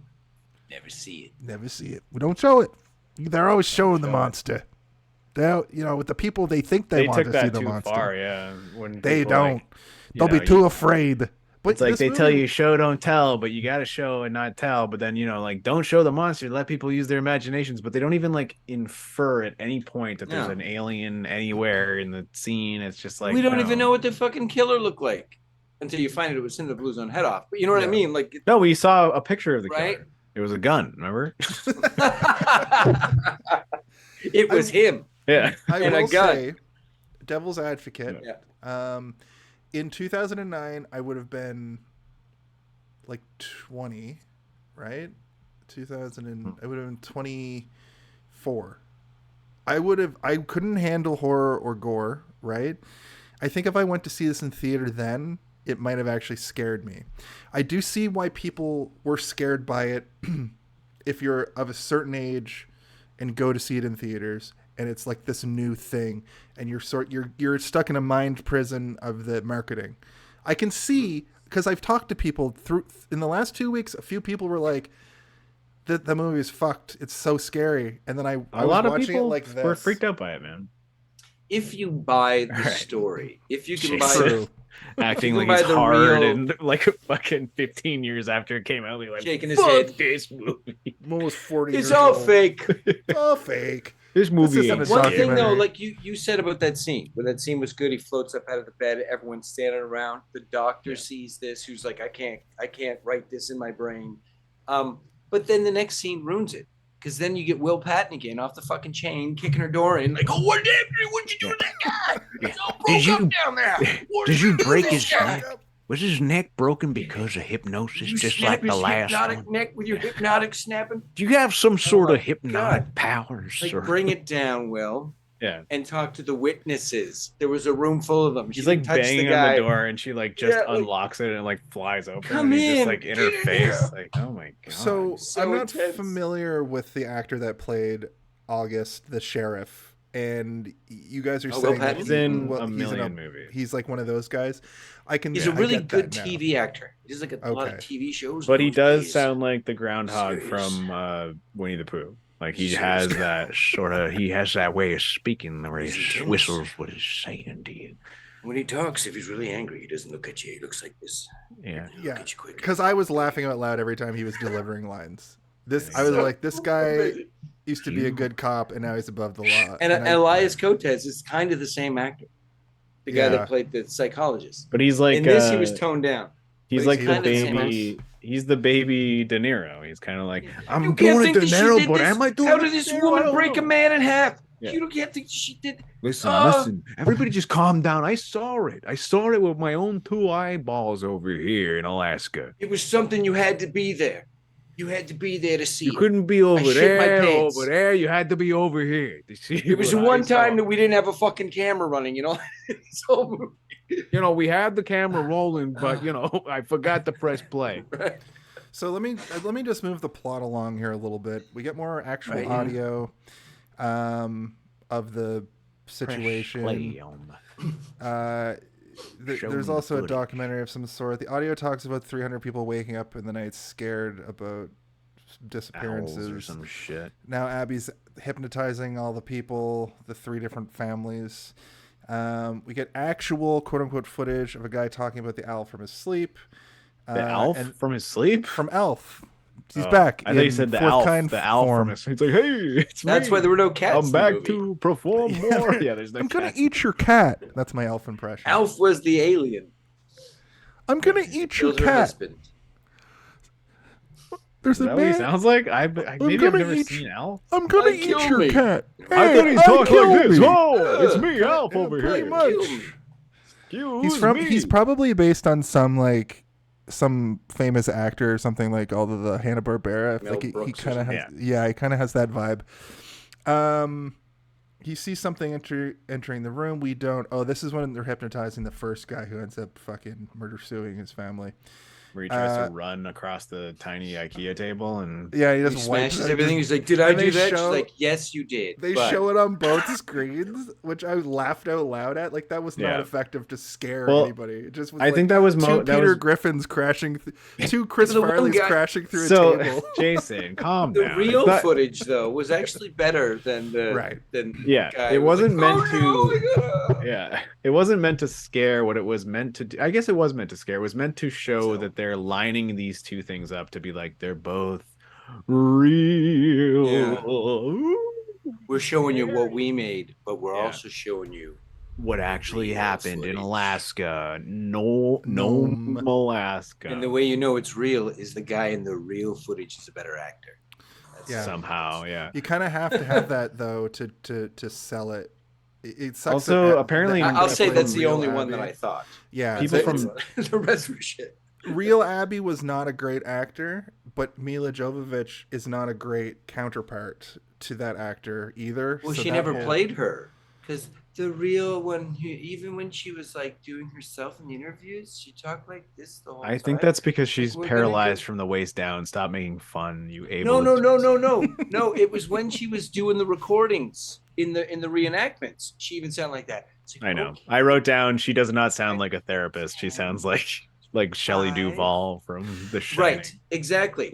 That's And funny that Jovovich you was said kinda like, that. I don't know. She's like, we're gonna count you back now. Okay, we're gonna do a little like she was too like assertive, I guess, compared to the other 5, actor. 4, 3, 2, 1. Five, You got this four, Care I'm Bear a countdown. But Go home and kill your family now. the thing that was interesting with this whole sequence, Right. though, is that when the guy comes out of it, he is like, I can't repeat any of the things I just said. I thought that was legitimately interesting. I was interested by, like, I was like, why can't he say it? Obviously, he saw something so unspeakable that's the one thing that scares me about the aliens in this movie is that it's so unspeakably horrific that they can't verbalize what they have witnessed in their hypnotism. That's the only part that I was in my head. I was like, that's actually kind of fucked up, because when we see aliens, they just show aliens in movies, you know. Even in Fire in the Sky, when we finally see the alien, it's kind of like unsettling. It's unsettling, and the things that they do to him are scary, but they're not as scary as what I conjure in my mind when I think of what they're doing to people in this, because They're just fucking drilling. It sounds like they're just drilling into your body and stuff. Yeah, but that's what I mean. It's all cold tables and shit. There was no I will say that teach you and show you how to use fire. There's we're just gonna drill your kneecaps and then send you fucking home. When they do it's basically an exorcism, right? Like at the end when she's like, I had to go back and I had to call them to me. Possesses her. Yeah, it's almost like an exorcism where they're like calling on a demon or whatever, and then it shows sort of stuff that's going on, and then it like shows this crazy like egg beater like going towards her open legs, which is like, oh my god, and then it shows her on the couch and she's like. And I'm like, god, this is borderline comedic looking. Like the way the angle they chose to show, and like trying to say that was their daughter. I don't know. That's the thing. This movie's so stupid. It doesn't. Like, was the alien supposed to be the father? Like, we impregnated you, so we're taking we're taking her baby back. Yeah, blind because she's an alien, and her eyes are. Haven't you ever played The Sims? Come on. It happens all the fucking time. But yeah, like it's borderline comedic. Oh, sorry, go ahead. Whatever. I was gonna move the plot along a little. We get a 911 call with there's somebody with a gun. The sheriff goes to investigate. It's the guy Tommy. What's his name? Yes, it is the sheriff. And they're like, what? Take the shot. There. Take the shot. If you got the shot, you take the shot. I was like, wow, he's not even giving her a chance. Oh yeah. Okay, so this whole sequence is pretty great because the assumption is that they have snipers, but it clearly shows a guy with a shotgun.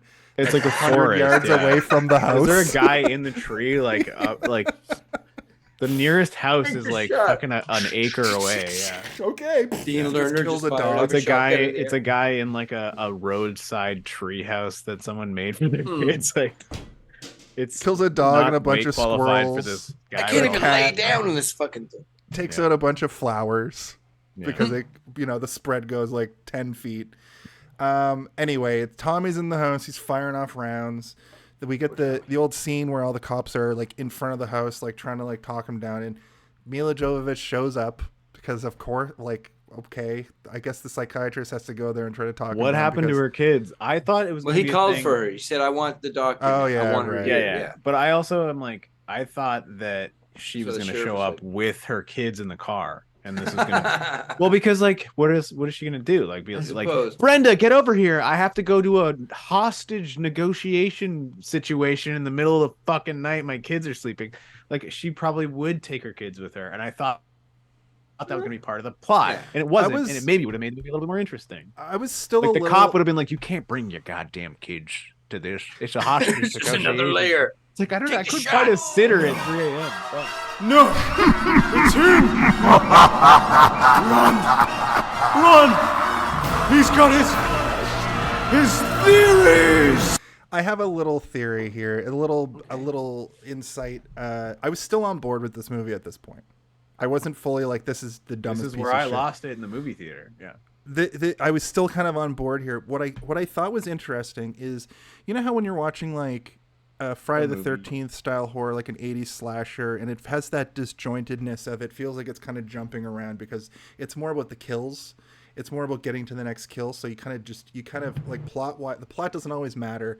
This movie kind of felt like it explained the in-betweens a little bit of a horror movie up until this point. Like her showing up and the reasons why she had to show up, and the little bits of her talking to like, because this point of the movie, this chunk of the movie kind of has a Home Alone of it all to it, where we get to like her dealing with the 3 different families, right? And I just thought that it was an interesting way to jump from moment to moment and scene to scene with her showing up and it being a horror movie, but them explaining some in-between parts. I don't know if that makes sense necessarily. It made sense at the time, especially in retrospect, all of this being dumb. And at this time in the movie watching it, I was still trying to analyze it and like it. But it was getting away from me around here too. I thought that it was a deliberate thing the director was trying to do, it being primarily a horror movie, which it's not. Like up until now, it is kind of just a horror movie. After this, it kind of goes into this weird, like pseudo sci-fi, like religion thing. And I felt like up to this point, they were doing the horror tropes, but they were filling in bits in between, I guess is my point. And that's my dumb theory. That I don't know if that's a theory, just so much as it was your experience of the movie that you had. Okay. Sorry if that doesn't make a lot of sense. Makes sense. The note that I have here is it kind of feels like the disjointedness of some horror movies are explained by it being a recollection from a recording. Interesting way to jump from moment to moment, scene to scene. Which is kind of... I had a hard time... So the theory is like it would have been more interesting had they been able to utilize that a little bit more. Like I think that that's what I you're saying. had a hard time like, taking notes for this movie because of the fact that there was a found footage element and a found recording element. There are scenes in this where it's just like it's a poorly put together movie. Like it's not right. It's not well. It's very made. disjointed. Yeah, it's hard to even break out the 3 acts to figure out what the 3 acts were. I think it's one act. The movie is one act. That's a good point. And that's because you're trying to fuck with all the different movies that are in this movie. Yeah. Now, a friend of the show keeps restarting almost every time you get so. I far, bet you like, every character in this movie probably had their own act to a movie that happened elsewhere, but they didn't actually consult each other when they were making the movie. So I got into a little bit of an argument with a friend of the show, Aaron Hurdle, where he was kind of saying that like this movie, I'm just going to try to see if I can find it quickly in our chat. I probably won't be able to get to it. But basically, like, he was basically trying to say that okay, I found it. He goes, not really a movie. I'm like, what are you talking about? And then he said, boo. He's like, it is, I mean, not a real movie, a joke movie, not a film, I'll say. A film. He basically I'm Willem Dafoe, and I'm here to tell you that this is not a film. He was warning me. He was trying to say that like mockumentaries aren't like he was warning real movies, but I was it's not I was a like, mockumentary. Dude, this is not a mockumentary. And I was like, Spinal Tap is a movie, you know. Ding, ding. Best in Show is a movie. Film. Is a film. That's a film. It's a film. But those are also mockumentaries. Those are comedies that they're making fun of documentaries. Exactly. They're mocking the idea of a dog show or a behind the scenes. I saw the best way to describe this one. I saw somebody describe it as a pseudo documentary. That's what it is. Yeah. So that because they're presenting it like it's a real documentary, but the content is real and meant to be taken seriously and scary and interesting. I'm just gonna say that I feel none of those. Yeah. I feel slighted. I feel really slighted by this fucking creation. Well, that's how I felt when I saw it back then, because I rented it and I hadn't really paid attention to the aftermath. Because the internet wasn't quite the same with movie. Well, that's why I was like, yeah, let's do it, because I haven't seen it since theaters, and I remember being like, whoa, that movie kind of, I remember it affected me afterwards. I think I even brought it up during the Black Phone episode, because we like started talking about on Black Phone, we started talking about like things that really freaked us out when we were kids, and I couldn't think of anything. So I was like, aliens. Like there was a lot of alien documentaries and stuff and like TV specials all the time when I was a kid. When I was like 8 or like 7 or 8 years old, like they were everywhere. Unsolved Mysteries in Search of. Yeah, it's like every one of those shows is like X-Files. this week. The theme to X-Files. Yeah, they're like, if you've seen a mystery, be sure to call. Call the number on the screen. Things that go bump in the night. And you're like, My name is Robert Stack. Yeah. I remember one year on Halloween. I shit my pants. I need a break. Hanging out together, relaxing in the 69 position. Her name is Colette Burnett. She worked at a small diner. I remember my uncle was decided watching to walk home that evening. the episode of X-Files where Mulder and Scully are on cops and they're going around that like neighborhood that they're seeing all there's basically like a it's like a shape-shifting monster shapeshifter man, that shows you your like I think nightmares. one of the forms it takes is literally Freddy Krueger. Exactly. He had knives with hands. And I was like Nice. I remember asking, I was probably like I would have been like 12 at the time, and I was like, is this like a special Halloween? It was on Halloween that he was watching it. It's like, is this a special Halloween episode? And he was like, no, this is just what the show is like. And then fucking But it was an episode of X-Files, not an episode of Cops, but the two shows were on the same network, so they did a crossover episode. Yeah. But it was good. It was because it was all shot like a Cops episode. And Oh, it was, I like, love from that the episode. perspective of one cop who's like just running into Mulder and Scully every once in a while, and like Mulder's like, listen, just stay back, and like it'd be some guy who's like got like a million bee stings, like, ugh! And the guy's like, what happened to him? And Mulder's like, bee stings. He's afraid of bees, so He's he afraid got of bees. stung by 100 bees. And Scully's like, that's impossible, you idiot. What are you talking about? I'm a scientist. Yeah. Listen, Mulder, I don't think there's any bees right now. It's nighttime, and like, how could he be stung by bees? And it's like, Scully, lot of look at bees. him. He's covered in bee stings. He's got a lot of bee stings on his body. Scully, come on. So we get, it's like the next day at this point, and Abby calls the wife to check in. Wait, no, what is this now? What am I talking about? Okay, so... Oh, the other guy. Yeah, okay, no, sorry, Yeah. yes. They go to the next person, but before that, when he's holding the wife hostage, he's yelling, Zambutu eater. Cops are yelling, take the shot. Kills they're his like, wife. how dare he call us that? Yeah, Zambutu. That's a racial slur. What do you mean by that? The cops are shooting off shotguns into the house but they do actually just go in and take him out after he kills the wife.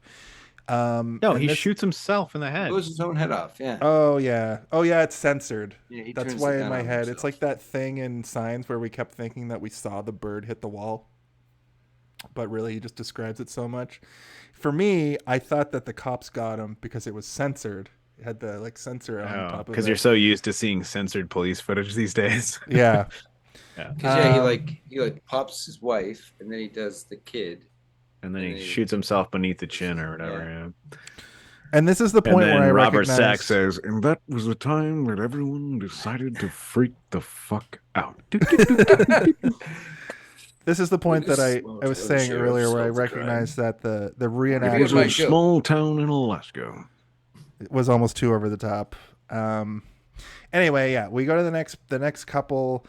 They bring them into the room now, and they're basically like, so something bad happened last night. We can't hypnotize you because, well, did you see the news? Well, they don't actually ask that, but that's all I could think of. It's like, it's such a small town that you have to know what happened to the guy. A murder suey doesn't just... And then... I feel like in a small town, it would be easier to stop people from knowing about it, You but it would think? just, the cop would go home and tell his wife, and then that's what and I mean. then Small like town, the everybody wife knows. would tell their kids, and the kids would just post about it on social media, and then it would be like in the zeitgeist of this small town of like 1,000 people within minutes. And then it would be on the newspaper. Like Yeah. And then 7 Robert pages. Stack would get a hold of it, and he'd be like, Yeah. We've got to get a couple of plane tickets to Alaska. We're gonna solve this. But it's unsolved. Are you gonna solve it really? Because that's not the name of your Maybe show. we give it a couple of months, and if it goes unsolved, we'll do a special. We find have out to fly in during... there on an airplane. Looking like Tomb Raider. I've find never out- been on an airplane. We find out during this... not after the oh sorry, I was gonna It's okay. do a BD Cooper joke, but that fits. Tim's here. Tim just got home. Talk just in time for X-Files talk. Tim is saying Tim that time. Tim time. A guest of the show, fan of the show, friend of the show, Bullseye Robert Stack impression. I can't help but feel that I don't want to blow too much smoke up your Yahoo, but it is a good Robert Stack. It's I want to do a segment where we just call Robert Stack. You go on. You go on. Hello. So Robert Stack, how you doing today? Anyway, this we find out that this stuff has been going on for 3 years, which both feels like a long time for them not to like put some effort into figuring out what it actually is, but also feels like it should have been going on for longer in a mysterious up north Alaskan town. It doesn't make any sense. Why did they suddenly start coming there? Yeah. There are more unsolved murders in Nome, Alaska than anywhere else in Alaska. I think it's disappearances, not murders. Like they're not finding people murdered everywhere. She It's says just, like, unsolved murders, though. but she says murders and disappearances. Remember, she thought her husband was murdered. She lumps a bunch of things together to Right? inflate the number to make us feel like She's the ultimate unreliable witness. Self-murder. No, she's the ultimate Robert Stack. She's just she's fucking pumping the gas for this unsolved Well, mystery. she did walk out of the blur into focus to the camera. She did, and she said, "Hello, I'm Robert Stack," and then we're like, "What?" And she said, "I'm actress Milla Jovovich." Jovovich. Yeah. And I got hired to talk to you about spooky shit in the woods. So I think it's up to you to decide if you want to believe all this. And then the director comes out and he's like, "Yeah, whatever, you decide." And we're like, I've "Who the already fuck been are you?" paid. And he's like, I'm doing the interviews. Why? Before we get to that next couple, actually, We ran out of money, and I couldn't hire an actor to decide. Yeah. So I played it myself. I wanted to add to the authenticity. If I'm in the movie, That's clearly funny, it's real. That feels real. That feels like a real conversation, though, because of how stupid it is. Except he's actors the are worst dumb. actor in the whole movie out of everybody. Because When he's like trying to stumble, like it's written to be stumbled. He's like, what do you think about it? I'm like, what the fuck? That was like the most actory stutter I've ever heard in my life. And then I realized, oh, he's the director. When I looked it up afterwards, I was like, oh, it makes sense now. That's why. He's not a great actor. That's He for wanted sure. to, like you said, Jason, he wanted to be like, if I make 10 more movies, I'm going to do this in every movie. I'm going to be in show up. every one of them. I'm going to have a twist. I'm going to be the, I'm But going to not be like the new Peter M. Jackson, where he's wings. just like a drunk Eat guy. 4 coming out of a them. pub. I want to be like. Listen, I love the idea that this guy got like a Loch Ness monster movie and like a Dracula movie and like a, you know, I don't know, sandworms movie or Tremors. Give him all of them. Yeah, like a Give him all of them. Tremors. You know, like he's going all over the world and dealing with different disappearances. And he's the guy who's like from whatever the university, yeah. Chapman. Every movie University. kicks off with him from being Chapman's like ice cream. But Milla Jovovich always shows up too, and she's like, "I'm Milla Jovovich, and I'm telling you right now that everything that happened in this movie is 100% Could you imagine a whole accurate series to of every these fucking detail." based on actual Totally case real. studies bullshit? That's what they wanted. They 100%. wanted Paranormal Activity 7. This time, it's there's the a hot tub that's on it. BOTACS universe. It's the BOTACSU, the based on the actual case studies universe. But can you wrap that? And the The first, That's their mouthful. Iron, this is their Iron Man. And then That's a their- mouthful. Their Hulk is going to be the fucking sandworms because they ran out of ideas They're like, immediately. Fuck. So What about an ocean sandworm? Oh, They're like, isn't that just an underwater worm? Isn't that just a So whale? they're like, wait, that's just a Loch Ness monster. Go get more We already cocaine. did that. That's genius. Yeah. Yeah. Before we get to the next couple, the cop does show up and try to say you can't go around hypnotizing people, and she's like, "I'm going to hypnotize more people," which she does. This is what I also He recognize. does like 3 more people before he catches them. He's so intense. No, before He's he so does, intense. he tries to arrest her after. Oh, my goodwill is gone. They talk about wasted it Tommy all. a little bit. The guy is like, I want to be hypnotized because he wants to see what happened, but they have to handle it delicately. Hold with on, this Dr. is one of the Campos. questions I wrote down. I wrote down questions perfect. for each of us throughout the I love movie. it. If you were having these owl dreams, and dreams.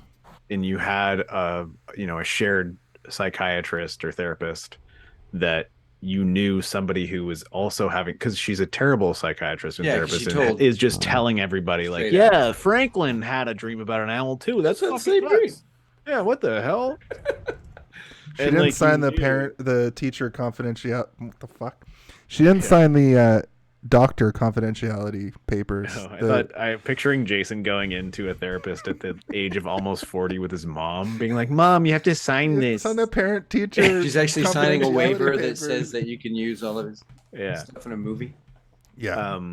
So the question is, if you knew that you had the same shared dream with another person and they killed their whole family after going under hypnosis, would you go under hypnosis for any circumstance? Here's my answer to that.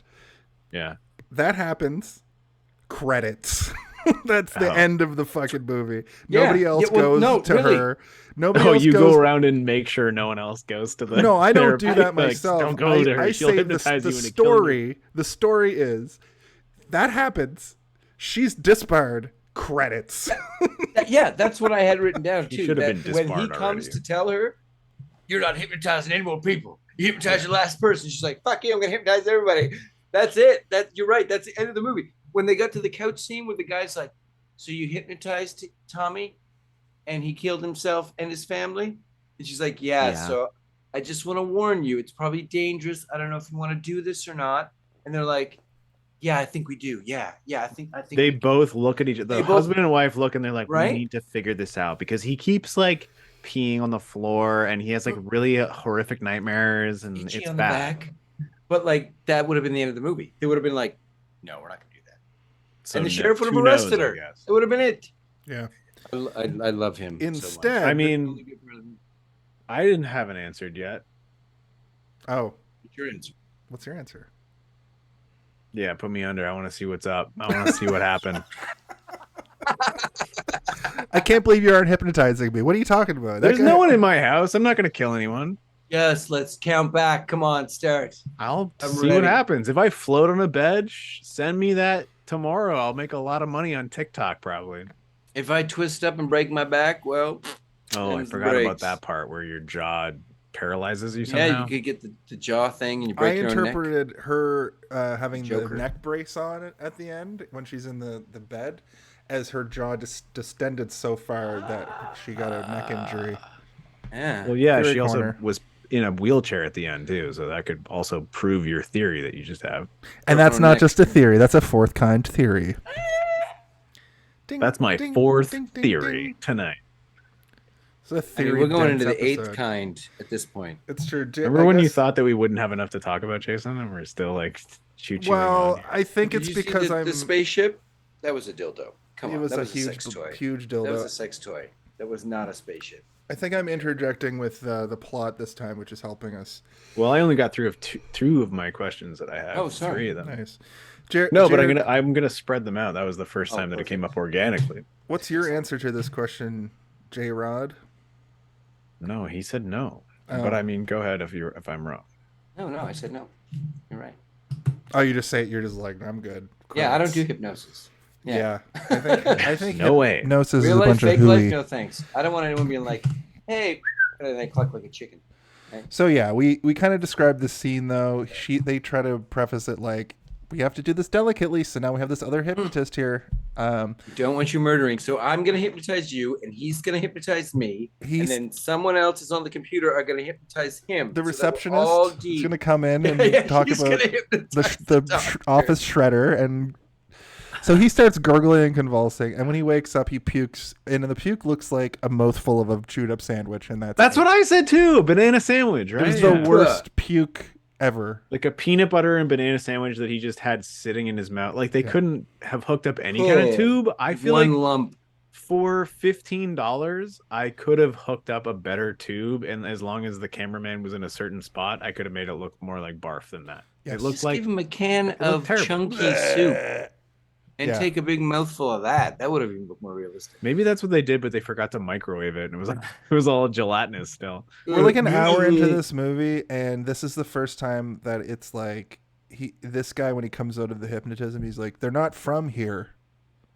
Or from somewhere else. From Samaria. but he it's a can't- place over in the Middle East. Samaria. It's Iraq now. This stuck out to me too, where he's like, I can't see them when I try to think of them, like in my own mind, and all he can see is the owl, which is stupid. But then he says, This is also a question I have. They smell which like is not part putrid of- cinnamon. I wrote that down What is too. putrid Explain cinnamon? to me So what that fucking means. random. Barf Putrid mixed with cinnamon? cinnamon, I guess. Like, what does that mean? The only way Rotten that I can cinnamon? contextualize that idea Like is that cinnamon gum that redneck girls always chew. like maybe, but And like, after they chewed it for a few hours, it mixes it with their stinky breath. you know how like weed can smell That's like what, okay. So you have an actual definition of what putrid There you cinnamon go. is. you know how That's probably weed what it is. can smell like skunk, but it doesn't go the Yeah. full way into skunk. You know the difference when Right. you actually smell a skunk. That's putrid. That's kind of what I imagine. Like imagine if cinnamon was like some goo coming out of an alien as a fear response. So probably like a redneck girl with Yeah, Chewing exactly cinnamon what he just gum. said, So I was weirdly about to- I was about to be specific. like, Jason, I think that's the same thing he said, but you just said it in I went to a redneck fancier high school. words. And Yeah. they chewed big red all the time. It was just like this weird mix of cinnamon gum and bad breath. And you're just But like, I actually wrote down as one of my questions, please explain putrid cinnamon to me? Question mark. we both did. You did, and I accept I had a your question. answer. And Why do they also, come in Tim, just before we get to 333? that, Tim is saying that I'm donating to the Puke Tube Fund right now for Steve. And to answer your question, Jared, 333 is half of 666. Mic drop. Oh. You know So how they're they only half they're half Satan, demons, half Satan, half devils. old half, Half semen, Satan. half demon. Full fun. After the second hypnosis, receptionist is the worst acting I've ever seen. That's what I wrote Because for she's my just next like note. throwing papers around. She comes in and she goes, and she's like holding the thing. And you're like, what the fuck is going on? Something. And then she says, I can't listen to it again, and then runs out of the and screen, leaves. and you never see her again for the Yeah, rest for the of the rest of the movie. movie. She kept going. She got on the ran fucking plane back to not California. Alaska. She's like, yeah, This she ran the back to reason why I California. brought up the fact that this is when he mentions that they're not from here, because if we didn't know the premise of this movie, like if you somehow went into this blind, up till now you could say, oh, it's either ghosts because of the owl or it's aliens. I guess you would have to be pretty dumb to I like. think the owl is always aliens, though, isn't it? No, usually.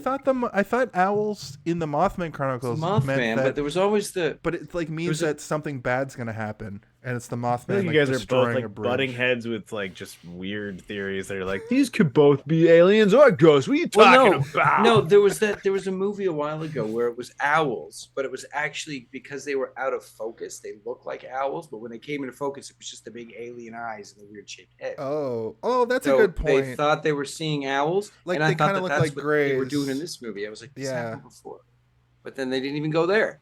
It's like so many false starts. So many like, what other ideas? Well, I think we that's got? what the owl is meant to be. Like, Yeah. that's what it's meant to be. Like the big eyes. It's supposed to The be owls are meant to be like because they have the big ray around the eyes. It's like that's supposed to be like the eyeballs of the aliens. Yeah. The issue, but you're right. The issue in this movie is that they never show you any sort of point of reference. So Right. imagine you had never seen an alien thing before, and you'd never seen a ghost thing before. Imagine just going into this not knowing anything. You'd be like, "What the fuck am I watching? I What don't is a know." movie? Yeah, and like alien iconography obviously is a big part of science fiction cinema, and like it relies on you knowing things, but this movie doesn't give you any of that. So it's like No. if you are watching this for the first time, you're gonna either come out of this being scared of like levitating in your bed or being scared of owls. Like that's what you're Yeah. gonna be scared of. You're gonna be like, owls are aliens. Like there's like- probably someone out there who's like, I thought all aliens look like owls. You're gonna be scared of bad tracking? Yeah, bad Fuzzy- tracking. fuzzy like a videos. Fuzzy Oh, owl, that yeah. TV's fuzzy. Shut it off. I can't after that movie. But don't worry, Abby hits us with this fact. Over 11 Oh. million people have had these abduction stories, so it's got to be real. It's got to be real. The owls. You know I think what? she I don't says think it's is that aliens. in I a think court the of owls law, have that been an owl. would definitely be proven to be true, right? If 11 million people witnessed it. And it's like, yeah, if the 11 million people witnessed it at the same fucking time, like Yeah. we I mean, all there's- saw the same thing, then yeah, but like it's not 11 million accounts over 60 years, and everybody being in a that's what Abel dim says. farm. Abel is like, well, that doesn't account for weather balloons and I hate that he says weather balloons anomalies. First, I'm like, what does a weather balloon? Well, that's even an look illusion. like? That's a reference to like the weather balloon from like the 60s from like Roswell. That was literally I know, but just. I hate that he says that, right? Because it's just a thing that you put in a movie to be like. This is an weather alien balloons. movie for people who don't know anything about aliens and are learning about all of the alien it's tropes true, for the you're first right. time. They gotta Gotta shove it throw in there. They weather gotta have balloons in there, everything yeah. in there.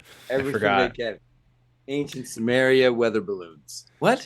This is Yeah. also the first point that I realized that everything in the recreation is shot very warmly, like shot like with oranges and browns, and like everything is very toasty feeling, even though they're in fucking Alaska. And then I realized very quickly after I realized that, like, oh, because then all the other shit is shot very coolly.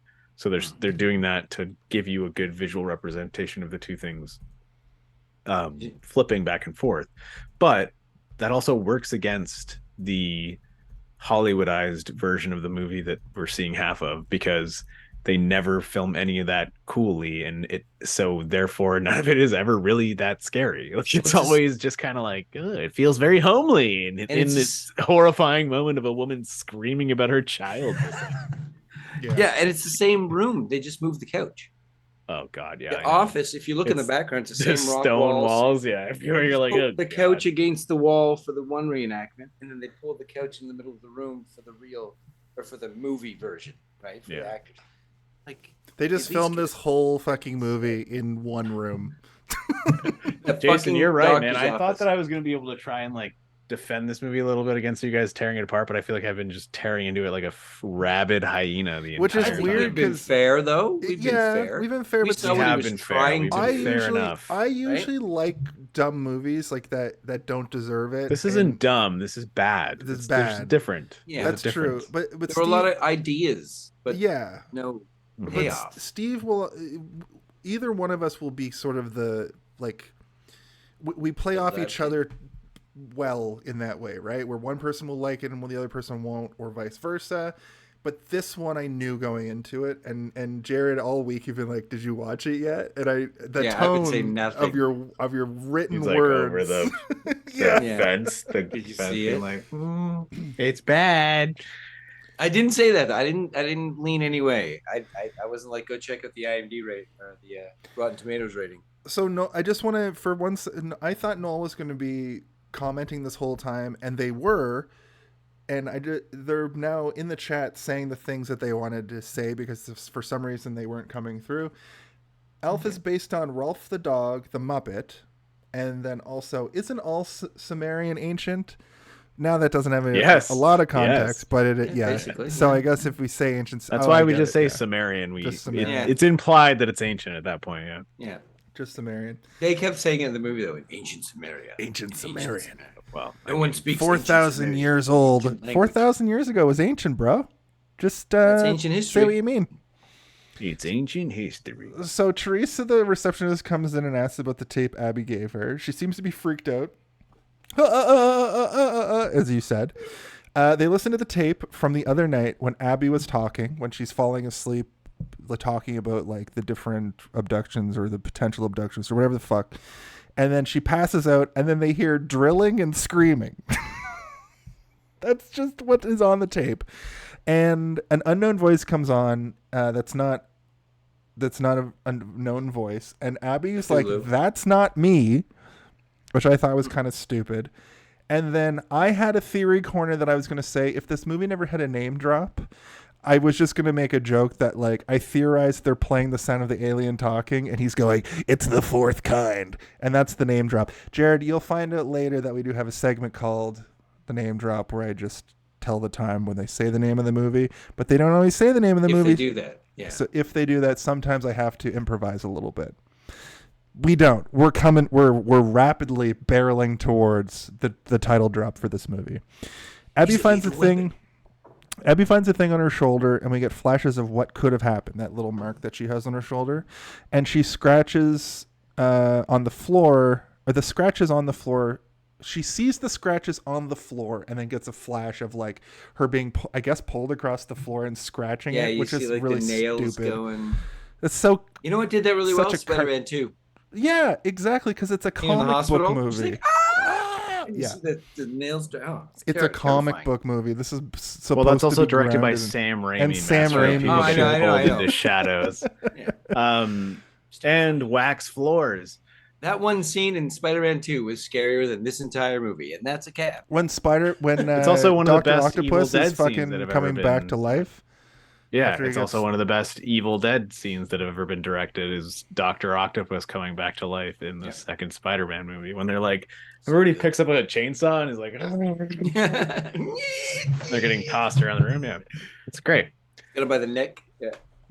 I also have some more Noel quotes because they're highly quotable. Noelisms. KY jelly is a component of most pukes and goops in films, which that's pretty good. But then zero kinds. Go all the way.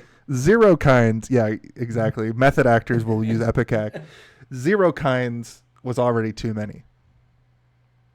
Is that just thoughts? Is that just thinking about aliens? Zero kinds. In this movie's case, yes. Yes. Zero kinds was too many kinds. Because the fourth kind, we didn't even get to see the fourth kind. We just got. Well, there's also a moment in this movie where they explain what the kinds are. Yeah. It was like we're getting to that here soon.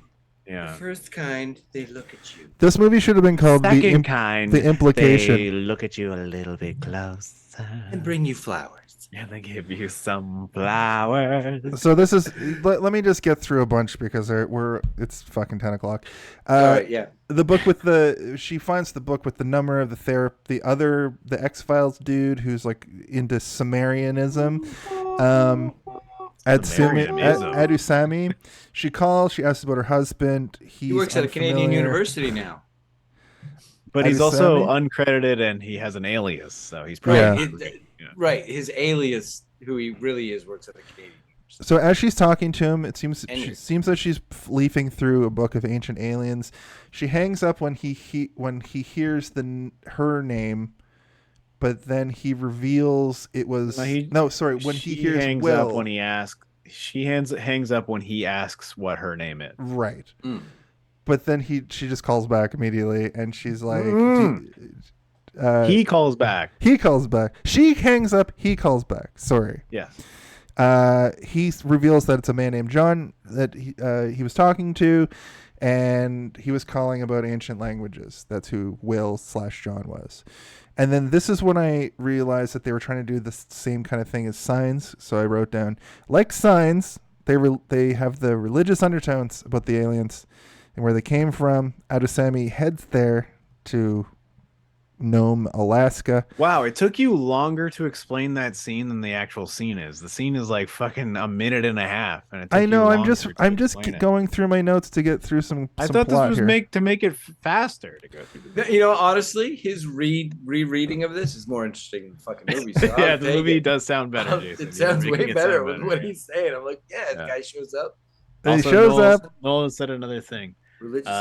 I feel deeply insulted by the cinnamon gum thing, for I am not a redneck, but I do have a cinnamon gum habit. Listen, you don't have to be a redneck to like cinnamon gum. Listen, Jared and Noel, a lot of redneck girls. I also enjoy cinnamon. I used to chew it to help with my allergies when I was a kid. Like I said, you don't have to be a redneck girl to like cinnamon gum. And Jared did say that he went to a predominantly redneck. The reason why I can never get him to watch wrestling with me. Yeah. Look up New Germany. New Germany, that sounds Nova Scotia. like it's probably racist. Yeah. Jared will. Prolific amount of that there. For the last 20 years now, I've been trying to tell Jared that he would enjoy 15 years. He would enjoy professional wrestling, but he can't bring himself to fucking watch a wrestling match because the wrestling fan redneck kids would abuse him so hard in high school and junior high school that it just put a bad taste in your mouth forever. So the doctor shows up in Alaska and he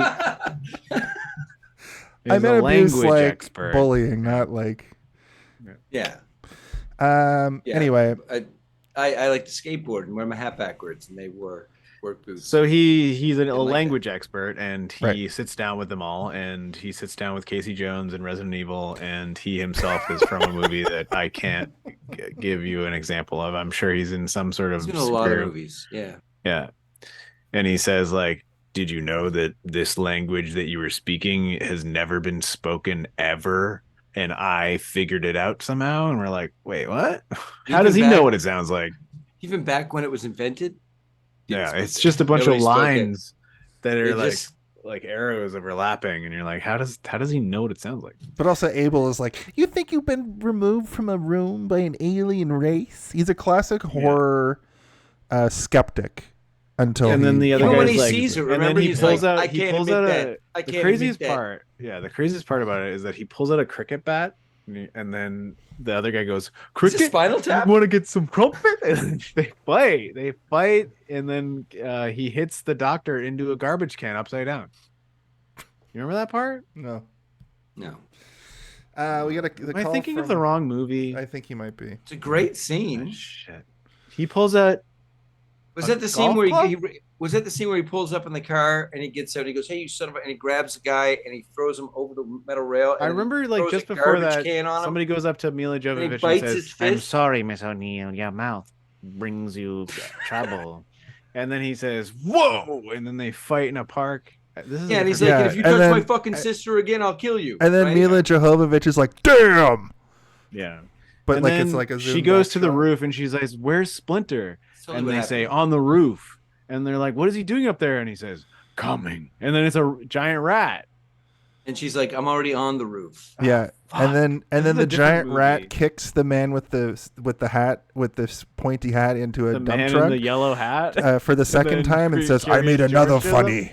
Oh my god. And then they all go, "Dun-dun-dun-dun-dun-dun-dun-dun." We get a Okay, call so from what Cindy and actually happened Scott, at the the couple they last hypnotized. Scott is freaking out. She finds a bruise or mark or something. They set up the camera.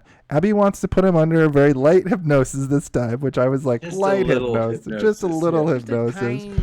Tiny bit. I'm not gonna count from 10. I'm only gonna count from 5. He can't think straight. He's freaking out. We get the flashback to the real footage. tree? Can you just do tree? The camera goes crazy and he starts levitating. There was a good swell here. This was actually kind of a spooky moment. There was a good swell of like nothing to something crazy happening. I will say this moment also in the trailer, which is like what sold me on going to see it, but not the whole full like the mouth thing, like just like Did he pop it up? like him just like getting up, and I was like, whoa, this looks kind of scary. And then when I went to go see it, I was like, oh, this isn't real. You had to get. This to isn't that how scene. people move. Their bones Yeah. don't move like that. Well, it actually Especially had gave to me a see the star. movie before it. No, I it guess- was. I will say that it was still kind of frightening even in the context of watching it today. I Yeah. was like, yeah, that was good. That was like, pretty good. If the rest of the movie was good, then this would be genuinely scary. And Yes. I was kind of freaked out in the moment, but then as soon as it went away, I was like, oh yeah, I forgot I'm watching a terrible The worst movie that piece sucks. of shit. And that's That goes back to your idea, though, that they shot a trailer really well. They showed it Yeah. to somebody Yeah. to get the money, and that was one of the fucking scenes in the trailer. Since being friends with Steve is the only time that I realized that they like do this, and that's like the cash grab of it all. A new segment that I'm starting. Look at Deadpool. Yeah, well, Yeah, I it mean, was a they great movie. that's a Trailer. different because that fucking movie rules. But it did just start as like a test. But there are a lot of movies that we've watched over the last couple of years where it's like this is clearly a moment that they filmed when they were Everything's in the trailer. putting the trailer together, and that's why I don't watch MCU movies because they always fucking give up the goat. I'm sorry, did you say you don't watch MCU movies? I think you meant trailers. Sorry, Oh, okay. that's what I meant to say. Like, And I feel like especially I that's send it. all you watch. I sent him a trailer once. Be like, check this out, and you're like, nope. well, it's changed though. Now I watch MCU trailers because I don't care as This much is also anymore. how me and Jason sort of became friends. Is because I was trying to show him a trailer at work once, and he was Star like, Wars. "I won't watch it." And I was like, Star Wars, "Why?" And he's like, "Because it ruins it." And I was like, "You're gonna watch this with me, or I'm Last gonna Jedi, or not be your friend." What was the first one of the new ones? You're not going in blind, motherfucker. Yeah, I was like, nah, I'm not watching that. You're like, why? It's different. Gonna be different than the movies. Like, you're showing too much. I will, in my defense, at the time, Batman The versus trailer Superman was trailer good. came out, and that trailer shows the whole movie. Like it shows every. Well, good in my beat. defense is that trailers themselves can elicit emotion in you that is I know. way better than the actual movie you go see. That's So why like when you I can, go you can to have the this like movies- experience that you'll never have if you don't watch it That's right. before you see the movie. But that's why when I go to the movies, I don't like run out of the room when a trailer for a movie I'm going to see comes on. I let it happen to me. That's also, if you did that, everybody in the different. theater, everybody be like, "What the fuck?" He's like, That guy leaving. I have to take a shit. He's like running out like so fast. I can't watch the trailers. Shut them off. Yelling at the booth. So we get a funny Can we kind of skip these? we get a funny kind of moment here where he twists all fucked, and we get a smash cut to her just packing bags. It's like we gotta get the Right? fuck She's out getting of the here. fuck out, right? Like she feels guilty that maybe she did kill him. Well, she broke his neck somehow. broke yeah. his whole Yeah. back somehow. But there were witnesses in the room. This is the part that I don't That's get. the The cop part that I shows up, think he is kicks her crazy. fucking door in, he throws shit around. Like, See, the And then- movie's goodwill has already been thrown out the window for me at this point after the Yeah. gunshot of everybody shooting each other in the kitchen or Take whatever. the I'm shot with the shotgun. None of this. Fucking 100 Yeah. yards away. So dumb. I was like, okay, this movie is dumb, and like everything that happens now after this moment is dumb, so I don't care anymore, and I can just watch it for it being a dumb piece of shit. that sheriff was just playing all angles. You better talk him down. Take the shot. You better Yeah. talk him down. Yeah. Take the shot. We brought Like, you what is it? specifically here to make sure that he doesn't kill his family. And but doesn't also, get killed. I got snipers in the kids' treehouse across the street. I got snipers with shotguns and they're itching. They're itching.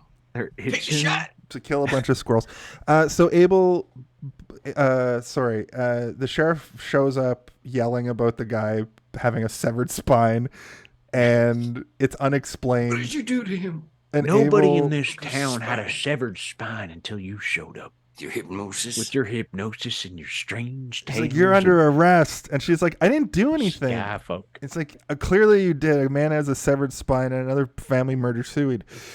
And Abel, who has seen Another? some things now, is like, "I'll go. I'll go with you." Even He's though like, I can't okay. accept it, I can't accept what I've Yep. seen. Classic will. horror skepticism. But I will accept it. Yeah. But I will accept it. I've I will seen go it. with you. Yeah. But we got to keep this house under 24-hour surveillance. And We need more that's cameras. what happens. And You touch that doorknob, I will arrest you. this is where we get a cut Flip to a table. Yeah. Yeah, we get a cut to Abigail Tyler in real life, quote unquote, talking about the Is this where different. she explains the kinds? Yeah, the different kinds. And she's first like, kind. one is Minus the kind. loneliest number that you ever knew. First kind is seeing a UFO. Second kind is seeing evidence like a crop circle. Third kind is interacting. Is when you see an alien twerking. Ding, ding, Right. ding, ding, ding, ding, ding. And- ding, ding, ding. You're like, what? And you make contact and you go, That's when they said the name of the movie in the movie. At 1 hour and 7 minutes and 20 seconds, this is when we get the movie title drop. And that's when they said the name of the movie in the movie. And that's when they abduct you. That's when they take you. All of the movies that we did this month have fourth kind. I guess Signs is like implied. It's more third kind. But they talk about on the news that they took people from other places around the world. We witness fourth kind abductions in 3 of the 4 movies. Mars Attacks is Pierce Brosnan and Horseface, Sex and the City. Oh my God. Whatever her name is. Jason. She's Sorry. a beautiful woman. She is a you beautiful sick woman. fuck. Especially back then. Yeah, it's a South Park joke. I'm molded by my surroundings. Jason's sitting here being like, Horseface, the ugliest woman who ever to act in movies. I had a massive crush on her in Hocus Pocus and stuff. I get it. I just couldn't remember her name in that moment. What do you mean you get it? She is beautiful. I said I She's get it. never not been beautiful. That's true. That's true. She did do like Sex in the City for 20 years. That's But let's true. also be clear that there's a reason they put her in Hocus Pocus. She Also, looks like a witch. Before we A continue, hot witch, but she hot looks like a witch. Before we continue on, Knowles has some more Knowleisms. Just lighten up the chat. Jared, stay away from wrestling. Friends don't let friends, fam. Is he talking about Cuneiform. Cuneiform has a script used to write several ancient languages: Sumerian, Aramaic, and Old Persian, for example. Rosetta Stone, buddy. Cuneiform, is that what the Rosetta Storm? That's my superhero name. Yeah, they couldn't read cuneiform. They didn't know what it was, like this guy's saying. Bonjour, And they found I the am the Rosetta Rosetta Stone Storm. in I Egypt. know I every think it was in Egypt. language. Yeah, and it basically showed an example of all the ancient languages and how to translate them. On a big stone. Cuneiform was used That's it, into basically. the Common Era, so this guy is a hack. Right. Not you, the X-Files dude. No, In I my know who you're talking defense, about. I got nothing. I agree. Will Payton, Gone in 60 Seconds, Remember the Titans, Armageddon, or Patton. J. Allen Hybeck's six-fold classification for UFO sightings. Jason, You're a Dick. Wait a second. That's Whoa. probably when you were calling her a horse face. She was you in idiot. Footloose. Oh. Okay. Yeah, thanks, Noel. Call me a dick. Tell you that you're right. I'm sorry. I mean, in your defense and Noel's defense, I called you a dick, and you said I am a dick. So you accepted it before Noel said it, or maybe before Noel, or maybe no. Maybe he was just agreeing with you. Yeah. Jason, yes, you are a dick. I'm sorry. Sarah Jessica Parker is a beautiful woman, and I love her. Imagine her name was Sarah Jessica Parkour, and she was really good at jumping off of walls and shit. Well, that's what I'm imagining now. Okay. Sarah Jessica Parkour. Kickflips in the city. It's all connected. Sorry. It's all connected, and it's happening to other people all over the world. Oh, she's married to Matthew Broderick? I didn't know that. Yeah, he killed a person with drunk driving. All right, Jason, again, you're a dick. I'm sure that was dealt with decades ago. Yeah, but he still did it. So he didn't do it on purpose. He was. I'm sure he feels bad about it. Kelsey Grammer. Probably paid a lot of money. True. What? Kelsey Grammer? What? Kelsey Grammer drove directly into a tree, almost killing He himself. loved cocaine. He also fell off a stage one and went, "Oh, good God!" while he was falling. Good God, Niles. Hey, good God. Yeah. Let's get through the rest of this movie. Are we finally going to see some shit? The police officer sees something. We get a distorted footage and quote unquote real audio. Yeah, we see this is a the second circle time in the in sky the movie where for like a second. where somebody says, "Show me the evidence," and the other person says it's distorted. And then she says, "Show me the evidence," and he says it's distorted. And it's the same. It's the same thing happening where they're both, they're bumping heads for the same exact reason. And I'm like, this movie isn't real because this isn't how anything works. No. Like if your child disappeared, you would immediately be arrested.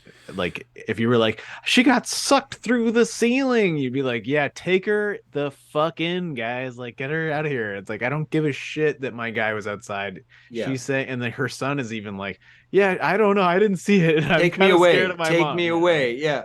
Put her in jail. Instead, she goes to her hypnotism pals and gets hypnotized again. So here's I have a theory. I have a theory right now. What's your Just came theory? up with it. What's your theory?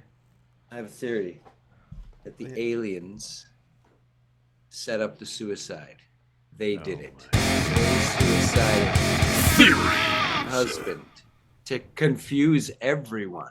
Yeah, I thought that the bullet to the head was like a cover up, but they didn't have enough time left in the movie to elaborate. To really fully Again, explore dead end. the alien setup. Oh, what's in this door? Oh, nothing. There's a brick wall behind this door. Bring up the suicide thing like halfway through the movie and then have a payoff. It's not that hard.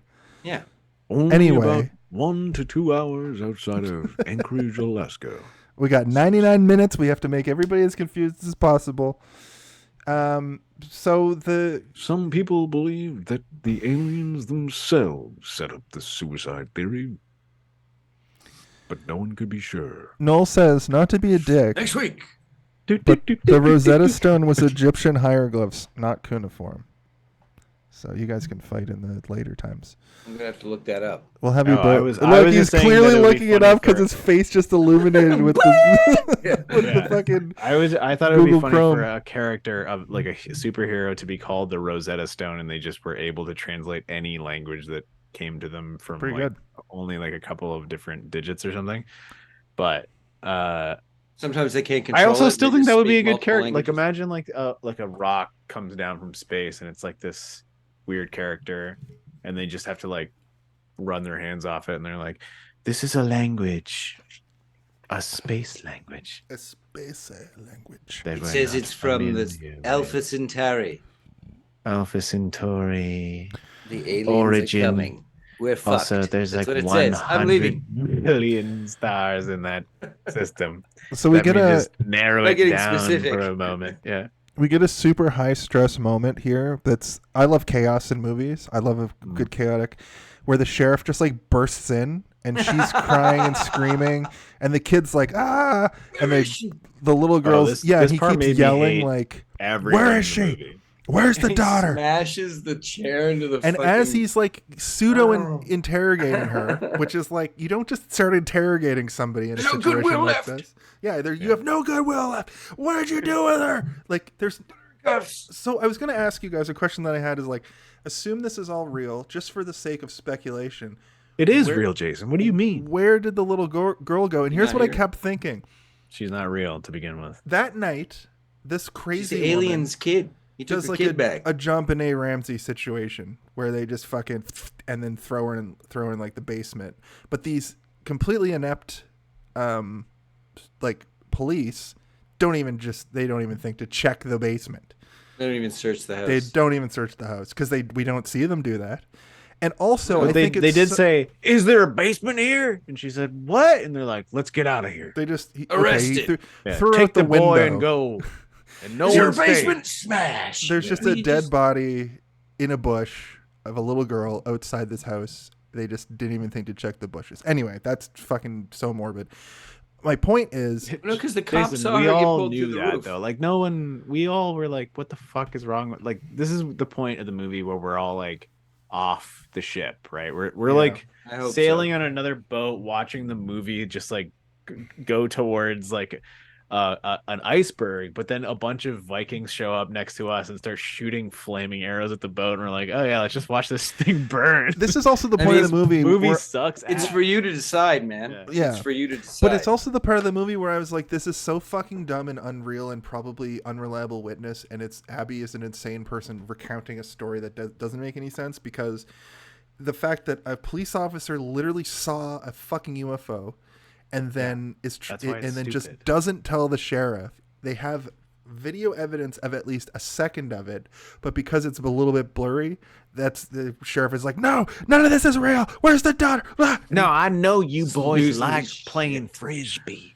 outside when You're on protection duty. There was a frisbee that just went across the camera. That's what it Oh my was. God. The And shadow then picks of a up frisbee. picks up a fucking rocking chair and throws it through a fucking mirror. Amazing. So That's the other thing intense. is that he doesn't know how to get So people intense. to listen to him without threatening horrible violence Without on them. assault. Here's the thing. Yeah, An animal None of object. that was in the script. That's just Will that Patton. was just him. Yeah, That's just Will Patton. He's like, Elias listen, Koteas was like, I've been waiting over my the whole corner, be like, life "Oh, I wish I to could be do able to this." play. We can't a do another sheriff take that can- because this room is destroyed. it's like, why did you do that on the first take? I told you to do these lines, and he's like, Because I yeah, know- but I thought that my character could really smash this window and also this mirror and this dollhouse and all these Flip other the trinkets. table. We only made one each of those, man. You asshole! Like now we have to use those takes. I Now will your say- character's insane. That's I will Elias say- Koteas, and he's holding a hockey stick. Yeah. So Noel says Rosetta Stone was a Marvel character. She mostly was in Fringe Fantastic Four comics. Oh, cool! I And didn't know then that. and then Big Up gave us a big up. You guys are making me want to watch this movie. Congratulations on being funny and entertaining. So you're welcome, Noel. Thank you for coming. I hope you come. Check out Noel on the show the second week of December when we're going to watch Showgirls with them. It's going to Also, be Noel has their own podcast, the Sticks and Stitches podcast. Yeah, or I something mentioned like it at the that? top of the show because Noel The actually. hockey one? Yeah, Noel got it. Shoe girls. Girls. Shoe girls. Girls. We are so close to being done this stupid movie, and then we can do the last couple seggies. I wrote Sheriff, super unprofessional.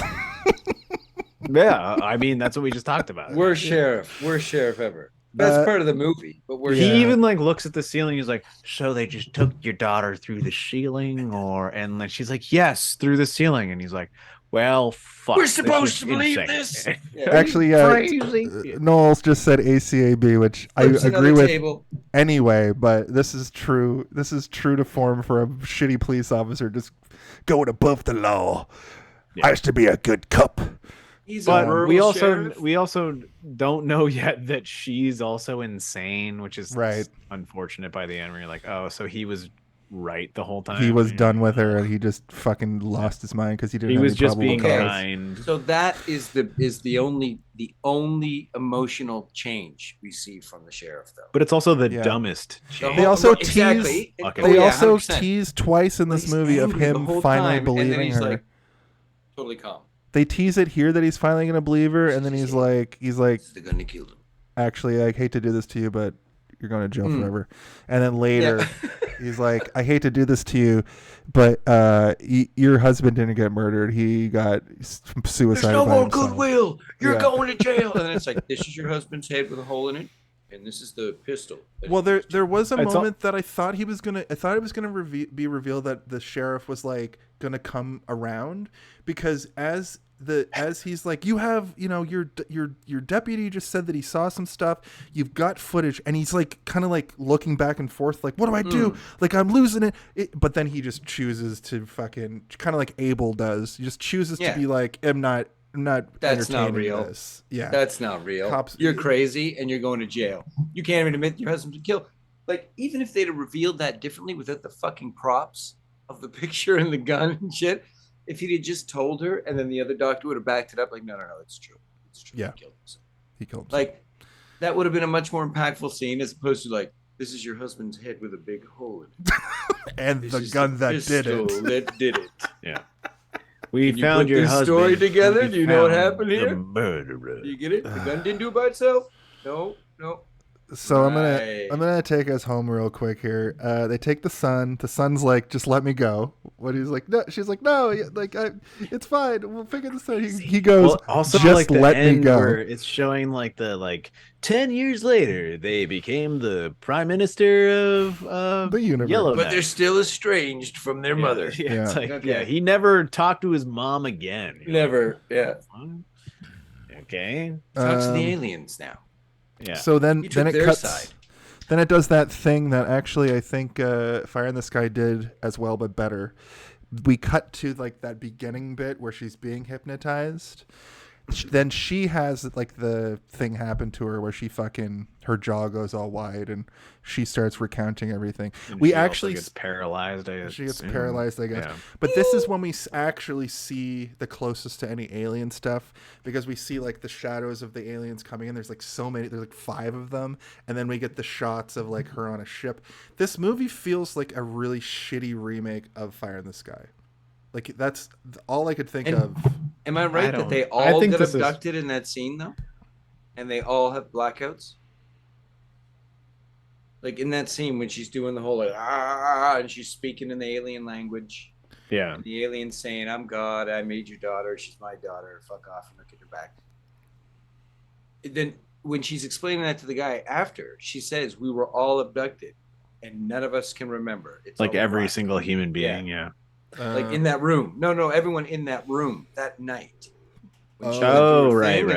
Told everybody what was up. And she said after that, they all got abducted in the room and it got probed or whatever. And then they came back and nobody remembers it. Even under hypnosis, she said. But this is also like one of those things where you're now left to your devices on the way home to think about it, which is not necessarily a bad thing in it was a good movie. Some movie, in good movies. But and I will it's say not a too, good movie, right? Like the third good thing of this movie, if you want to talk about good, the camera angle of the camera next to her eyes, like on this side of her head looking, I thought was an interesting shot. And I guarantee you that was not a shot that was in storyboards. That was like an on the day thing. Like, where let's put your head next to this camera. No, a creative director of photography came in and was like, this will look fucking sick if we do this. Look at this. And Noel just said Fire in the Sky did it better is a hell of a phrase. That's saying a lot. It's true because we could Fire in barely the get Sky an is hour and a also half not out of that that good of movie. a No, it was movie. bad. It's a bad movie. Pretty bad. That's what these alien abduction movies being bad. We need to make an alien abduction movie That where actually they go fucking up in the ship, chills your and spine. we actually get like a whole like moment in where they're hanging out. They're like, Well, I think that these types of movies affect certain people at certain times in their lives, right? So like I watched this in theater, and I told you at the beginning of this that I was shaking my head on the way out being like, that was terrible. But then later that night I was like, I'm kind of scared of aliens though. Well- Like I am kind of freaked out by them. And that's how I feel about Fire in the Sky aliens as are well. scary. Aliens are scary. They are. So just It's real scarier quick, than ghosts, because at least aliens are kind of more realistic feeling. Yeah, Just real- I would believe in aliens more than I believe in ghosts. yeah. Well, just real quick at the end of this movie here, I wrote down the devil, because when she's yelling in Sumerian and it's all weird, and he's talking about being bigger than God or better than God, and it's a little exorcisty. I kind of got that bigger and better than God. It's God. me, Big God ancient dick energy there, Samario. It's Super Samario Brothers. Look at the size of that Yahoo! God. Yeah. So when she comes out of it, she's like, she felt hopelessness, and it can't be God, but it can pretend to be the devil, whatever. Interviewer asks about the daughter when we come back to it. And it's kind of cutting back and forth here. It took a couple days for her to wake up in the reenactment, and also I guess in real life. The sheriff, did you notice when he's in the room and he's just fucking vibrating, waiting for her to wake up? Yeah, he was trying to vibrate the floor hard enough that she would maybe get out of it. Yeah, I was trying to wake her up without touching her. And that's when he hits her with, you think he's finally going to reveal that he's going to say, I believe you. But he's like, I hate to reveal this to you right now. He also says, the first thing he says is like, I need to apologize. Yes. For what I'm about to tell For you. what I'm about Not to tell for all you. the Not shit for anything I did. did before, yeah. Just for what I'm about to say. Not for This your picture living of a room. gun killed your husband. You know, because you're all fucked up in the bed here, but you know, I have to make sure that I apologize for what I'm about to say, and I will never apologize for what happened in the past. Yeah. Yeah. Well, that shit I meant, but you. But are then he crazy. looks over at her best friend, Dr. Casey Jones, Yeah. and he's like, yeah, he's gonna show you some shit that's about to really upset you. Just fucking blow your mind after what you went through. By the way, And this it is real. does. And then also, when after the reveal of the suicide, Abby's like, he would never do that. I'm a psychologist, which is like, shut up. Since Abel experienced it, like, he's still backtracking on it at this point, because she's like, you experienced it. He's like, I don't know if I want to play around with those kinds of thoughts. Sheriff wants to know what happened to the daughter still, and she still insists that she doesn't know. And Abby is insane. Hallucinated everything despite evidence was kind of my final note here. And that's when it just cuts to like Milla Jovovich being like, the things that you saw here tonight are true. And it felt like Truth or Fiction with Riker. You know that show Factor from the Fiction? 90s? Factor Fiction, yeah. He's like, have you ever ridden a bike? Have you ever danced You know with what the it's devil like in to the send pale the moonlight? mail and it never arrived. Have you to ever your taken a destination? French lesson before? Has Have you ever anyone been have you to ever the looked beach at somebody at and you thought, nighttime? That could be my brother. Have You you ever watched eaten Gladiator a movies? sandwich? I ever see an have you ever grown gone man up to a naked? hotel room and thought, I better not go in there? Yeah. Have you ever gone up to a hotel room and saw Do Not Disturb and thought, I should go in there? Did you ride the bike through the door? So that's basically the movie, and then the credits roll, and during the credits, after she comes on, is like, everything you saw here, so don't believe everything you see, or fuck, I don't care. And then we get a bunch of like, over the credits, a bunch of like 911 reports of aliens, and that was actually interesting, and I listened to all of them.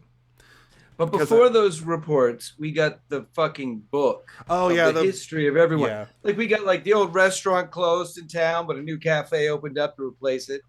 Old Bill the town drunk still rants at the sky. But they call it now the it's Hollow Owl Cafe. And now it's in Sumerian. Yeah. They actually added a G to the name of the town, Nome, But I had the to same talk about note, how actually. stunted everybody's views of aliens are. I had the same note of exactly what you said. I said, what a stupid fucking end. The husband killed himself. She's insane. None of this lends any support to the found footage aspect at all. So like that whole sequence in the hospital just like tears up all that found footage. It just throws it. That's why I said, like, right from the get-go, like, yeah, we it's don't exactly even that's what I'm need saying. Milla Jovovich coming on and be like, I play an actor who plays a role in this that's a found Hello, footage my name is Milla therapist. Jovovich, and I'm Jehovah Witch. Jehovah Witch. I'm Yeah. ready to be done talking about this particular film. However, before we get out of here, we have a couple segments we gotta get through. Punch it. The first segment. Also, I think it is Jehovah Witch, by the way. Jehovah Witch, I think, is actually her name. Milla I Jovovich? think. Jehovah Witch. Jehovah Witch. I think it's Jehovah Jehovah Witch. Witch. Jehovah Witch. I know there's Jehovah two Witch. V's. Jehovah Witch. I think Jehovah Witch. Is it Jovovich or Jehovah I thought it was Witch? Jehovah Witch. I think it's pronounced with a W, but I'm just saying. If you're from an Eastern Bloc country. Oh, I have a question for you guys that I She could also easily look up. pronounces it in her own Jehovah mouth Witch. at the beginning of this movie. Jehovah We can Witch. just watch it and It's find Jehovah out. Witch. Jovovich. Does she have an accent in real life? I can't remember. No. No. Okay. You assume she would, but I don't think so. No, she doesn't. Is she Dutch? I think she's Russian. I think she's Eastern European. She's Russian to end this episode. I'm telling you Yeah, that much. That's what I'm trying to do. If you had to pick one, Well, what do you think the Home when Alone of it is all? the Home Alone of it all? Can someone please tell me when the Home Alone? I of it really all gotta is? know. When is the Home Alone of What it all? is the Home Alone of it all? Now that's the Home Alone of it all. She's Ukrainian. She's Ukrainian. Okay, so Jared, if you don't know, or if the viewers don't know, the Home Alone of it all is my theory that in the movie Home Alone, the best part of the movie, or the Home Alone of it all in that movie, is when Kevin McAllister slaps down the blueprints and begins to build the nightmare Saw movie-like traps for the Wet Bandits. When I was a kid, And as we all know, the Saw movies are a continuation of the Home Alone movies, but and they take I place loved in the future. I loved just that. So it led me to, over the years, be like, every movie sort of has a Home Alone element. The part that you went to the movie to see. What's your Home Alone of it all for the fourth kind? Personally, I think that my Home Alone of it all is just when she's going to the different people and hypnotizing them in the like middle part of the movie. It's the hypnotism element is like the movie. Also, of I it. should add that this is probably the least Home Alone of it all Yeah. movie that we've ever done on the show. So Yeah. if you find it That's like a hard, second act turn, I know. basically, right? Yeah. Yeah, So it's I would- like the I would third say- act. A lot of times is the Home Alone of it all too. Like kind of like Home Alone is like that's the third. That's act, where you get but- your. That's where you. There get can be your a Home Alone of it all climax. in, It's true. at any moment in the movie, and this one feels like it maybe just doesn't have one. But like Well, I would say the I second act forced turn- myself to figure one out. Yeah. the one that I would say is the moment she hears herself scream on the tape, and then she Mm. goes into like the 4 split screen reenactment mode. Okay, that's pretty Right, where she's like, remember, she's sitting on the bed and she's rocking back and forth. And then this one is showing like the alien coming in at night, and then this one is showing like her in real life. Like I think that was it, because that's when she went into like, gotta figure this out. I gotta know what's Yeah. going on. Right? That's probably better than my answer. Well, what's your answer? What's your answer? Oh, when the guy shoots his wife in the fucking forehead. And I'm like, oh, this movie is bad. This is a I bad would movie. call that the point of no return. I was That's like, a good this point. is That's when bad. we're on the road. As I soon as he changed- shoots his wife in the head, I was like, this is a bad movie. And Yeah. now I know that I'm not watching a movie anywhere. I'm just It's a watching a, reverse- bunch of shit happen. This is our first reverse Home Alone of it all, because the reveal of it being a bad movie after about 40 minutes in, up until then, when you're still trying to like connect dots and figure it out, that Make it work? Yeah, the first part, Work. the first act and a half is the Home Alone, because it just. Anyway, we have Well, one. it's trying to shove in so many things. So many things. We have one final thing we're going to do before our final thoughts, and that is. The MPAA, everyone. The MPAA. Wow. Forgot about this. Wow. It's time to play Guess the MPAA. Okay, so right quick, every single film in the history of film that's rated PG-13 and up or down has an MPAA certificate rating. Okay, it's 5 digits long. It's on every movie. You have to wait till the end to see it. It's got that little globe on it. What I thought would be interesting is why don't I make the guest and Steve try to guess in 2 guesses what the MPAA certificate number is.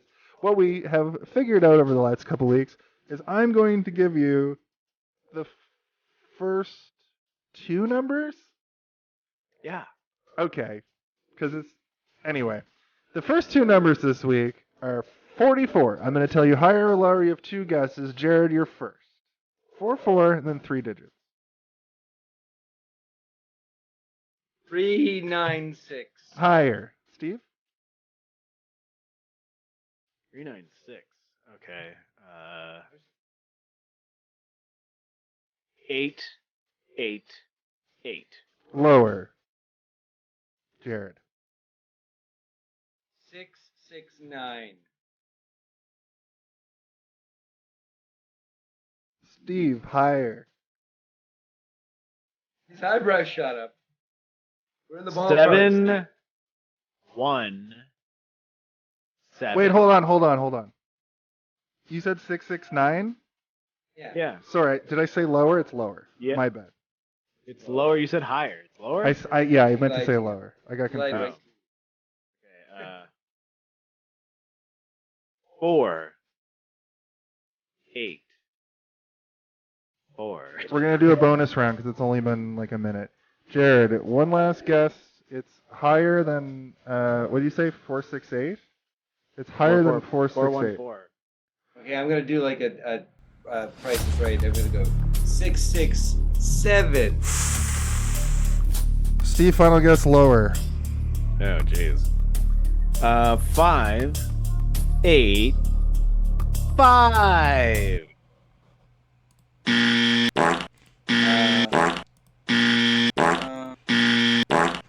No, it's 661. What? Oh, it was so close to Jared, 6. You should have said closer. Jared, I think I might incorporate a closer element. Jared, that's the closest anybody's gotten. The first time we did it, you had to guess. I said 669. Oh, I thought he said 661 and 669. Okay, well, that's the game. Sorry, I wrote it down and I thought that I said it. I was like, I said this. I wrote it on paper. What do you mean? It's a stupid game. The MPAA, everyone. The MPAA. Wow. It's a work in progress. With that, I think I've covered everything. We got the synopsis, the MPAA, the home loan of it all. We're on to the final thoughts. Oh, it's puked. You all right? Did you throw up in your mouth? He threw up in his pants. It's time for our final thoughts.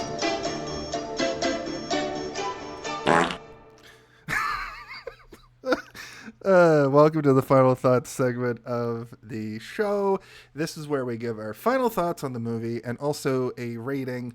I do a rating out of 5. Steve does a rating out of nonsense. Jared, like I said at the top of the show, I've made it a tradition to let the guests go first. So give us your final thoughts. And if you want to give this movie a rating, either a number rating out of 10 stars out of 5, or just some nonsense that you want to do for the lulls. Stars are, like I said, stars are reserved for good films. This is on the poopy scale. That's the poopy scale. It goes reverse of stars. The higher the poopy scale rating at a 5, the worse the movie. This is the 5 on the poopy scale. This is a full stinker. That's what this. It's nasty. My final thoughts would be to go watch No One Will Save You. And it's basically the same subject matter, but it doesn't have all of the ancient alien shit. You get to see the aliens. It's unsettling and a little bit terrifying, and it was much better. That's your final thought? Yeah.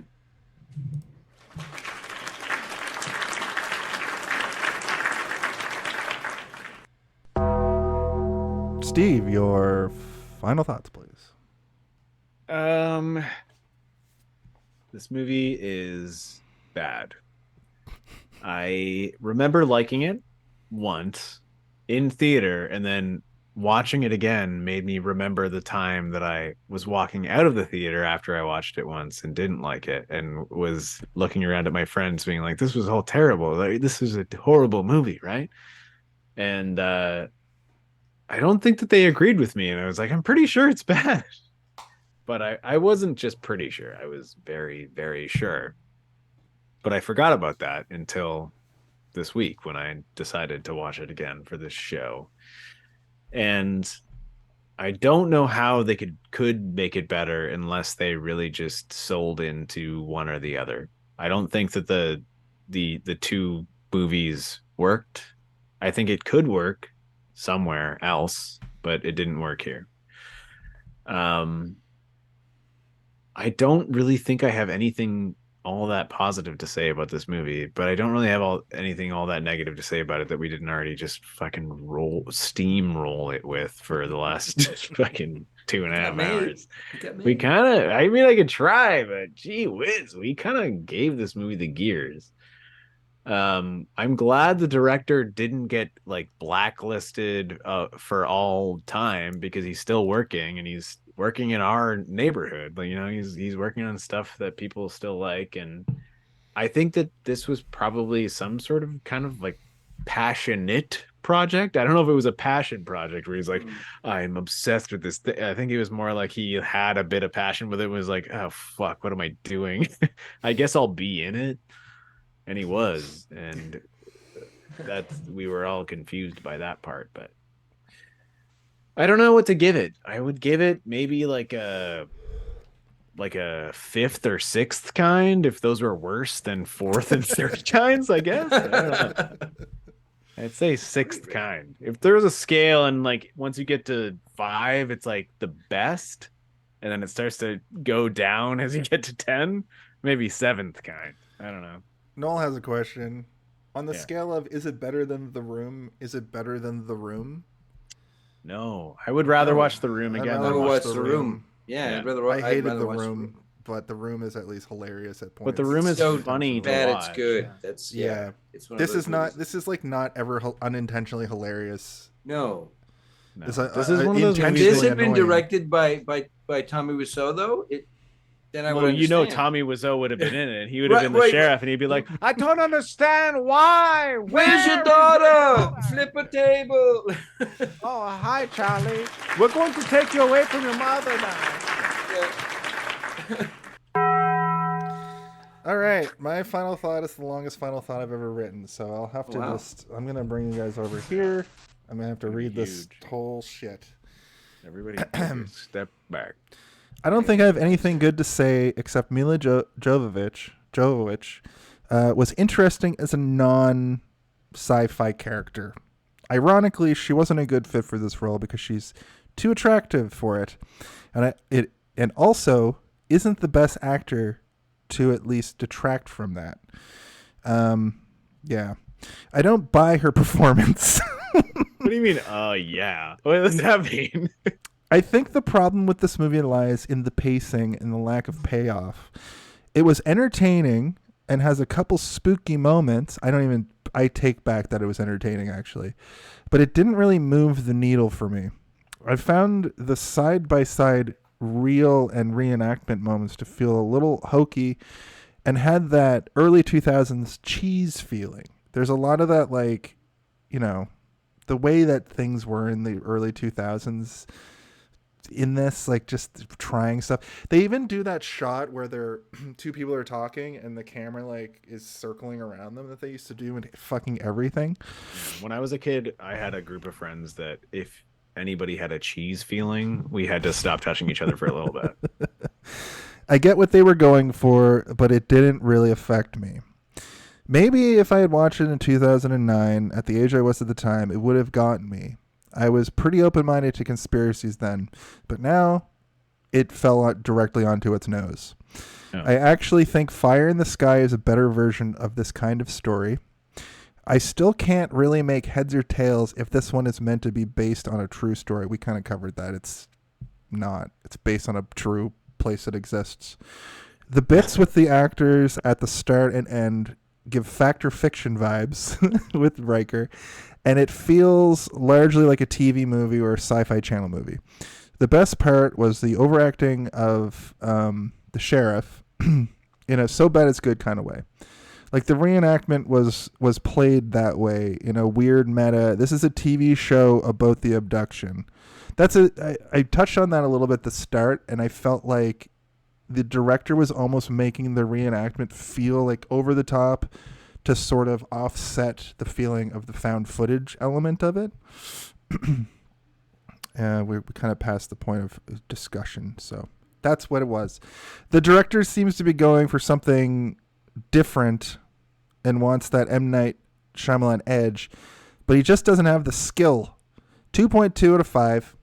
I give this a side-by-side real and reenactment depiction of a turd. My God. You give that a 2.2 out of 5. Yeah. Dun, dun, dun, dun, dun, dun, dun, dun, dun, dun, dun, dun, dun, dun. You get a 5. Yeah. Oh, I thought we were gonna end it there. Okay, so we all give it we're just the three of us staring at a pile of shit right now. Yeah, I'd be like, basically. wow. Shit salad, bud. Shit sandwich. Shit We all sandwich ate versus it. a giant douche. We all had a big old bite. But also to the director of this movie, you had an admirable vision, and you did it as best as you could for what That's you had. very true. And I think that it is an interesting true. idea, and I wish that it worked out better because it is kind of an interesting idea. If It you is. broke I it up, think you could have that's- almost made 3 movies. You know, Yeah. 2 or at least 2. Do the ancient alien thing, and then do the found footage / doctor thing. It's like he was like, I have 10 ideas and I want to Just- slam them into just one. tried to Well, get it's them like all how in they the same made the Blair Witch trying to Project fit. as the found footage thing, and then they made a sequel that's just a movie. Yeah. I don't think then that they that's added, exactly like, how it's like because this we're is just bringing a in movie aliens. and that's 2 movies that are part of the No, same I'm freaking agreeing. franchise. I'm agreeing with what Jared's saying in making Oh, I multiple see. movies out of the same sort of universe. Yeah. With that, before we get out of here, Jared, is there anything you want to promote or plug? I don't know. I have all kinds of things. Oh, well, give us one at Give least. us Here's one one. thing. I have a band, Nonstop Action. There you Go go. listen to it on Spotify. It's fun stuff. It's all about comic books and video games and movies and TV shows, and it's rock and roll. And rarely, I used to be in it. So Oh yeah, that's Oh. right. remember that? I totally forgot. No. Yeah. Helped write most of those songs. That's not true. I played the bass on several of them, but none of it's You recorded. wrote the bass lines. I wrote the bass lines the way that they go for a bunch of them. It was a fun time in my life, and I wish I could go back to that. I miss Halifax, and I love you, Jared. Thank you for being on the show tonight. Thank you for having me. It's fantastic. And as always, Jared, can you ask the question that we ask everybody on the internet each and every week? It's the name of the show. It's the name of the show. It's the name of the show. Hey. It's Hey, did you see this one? I was playing with you. I was playing around. What show am I on? What is this? Great. All right, I gotta go to bed. I gotta sleep. Sleep of 1,000 princes. So I will see you guys. And Jay McInnis signed off that night, thinking that he would sign on tomorrow. But little did he know that there was something watching him.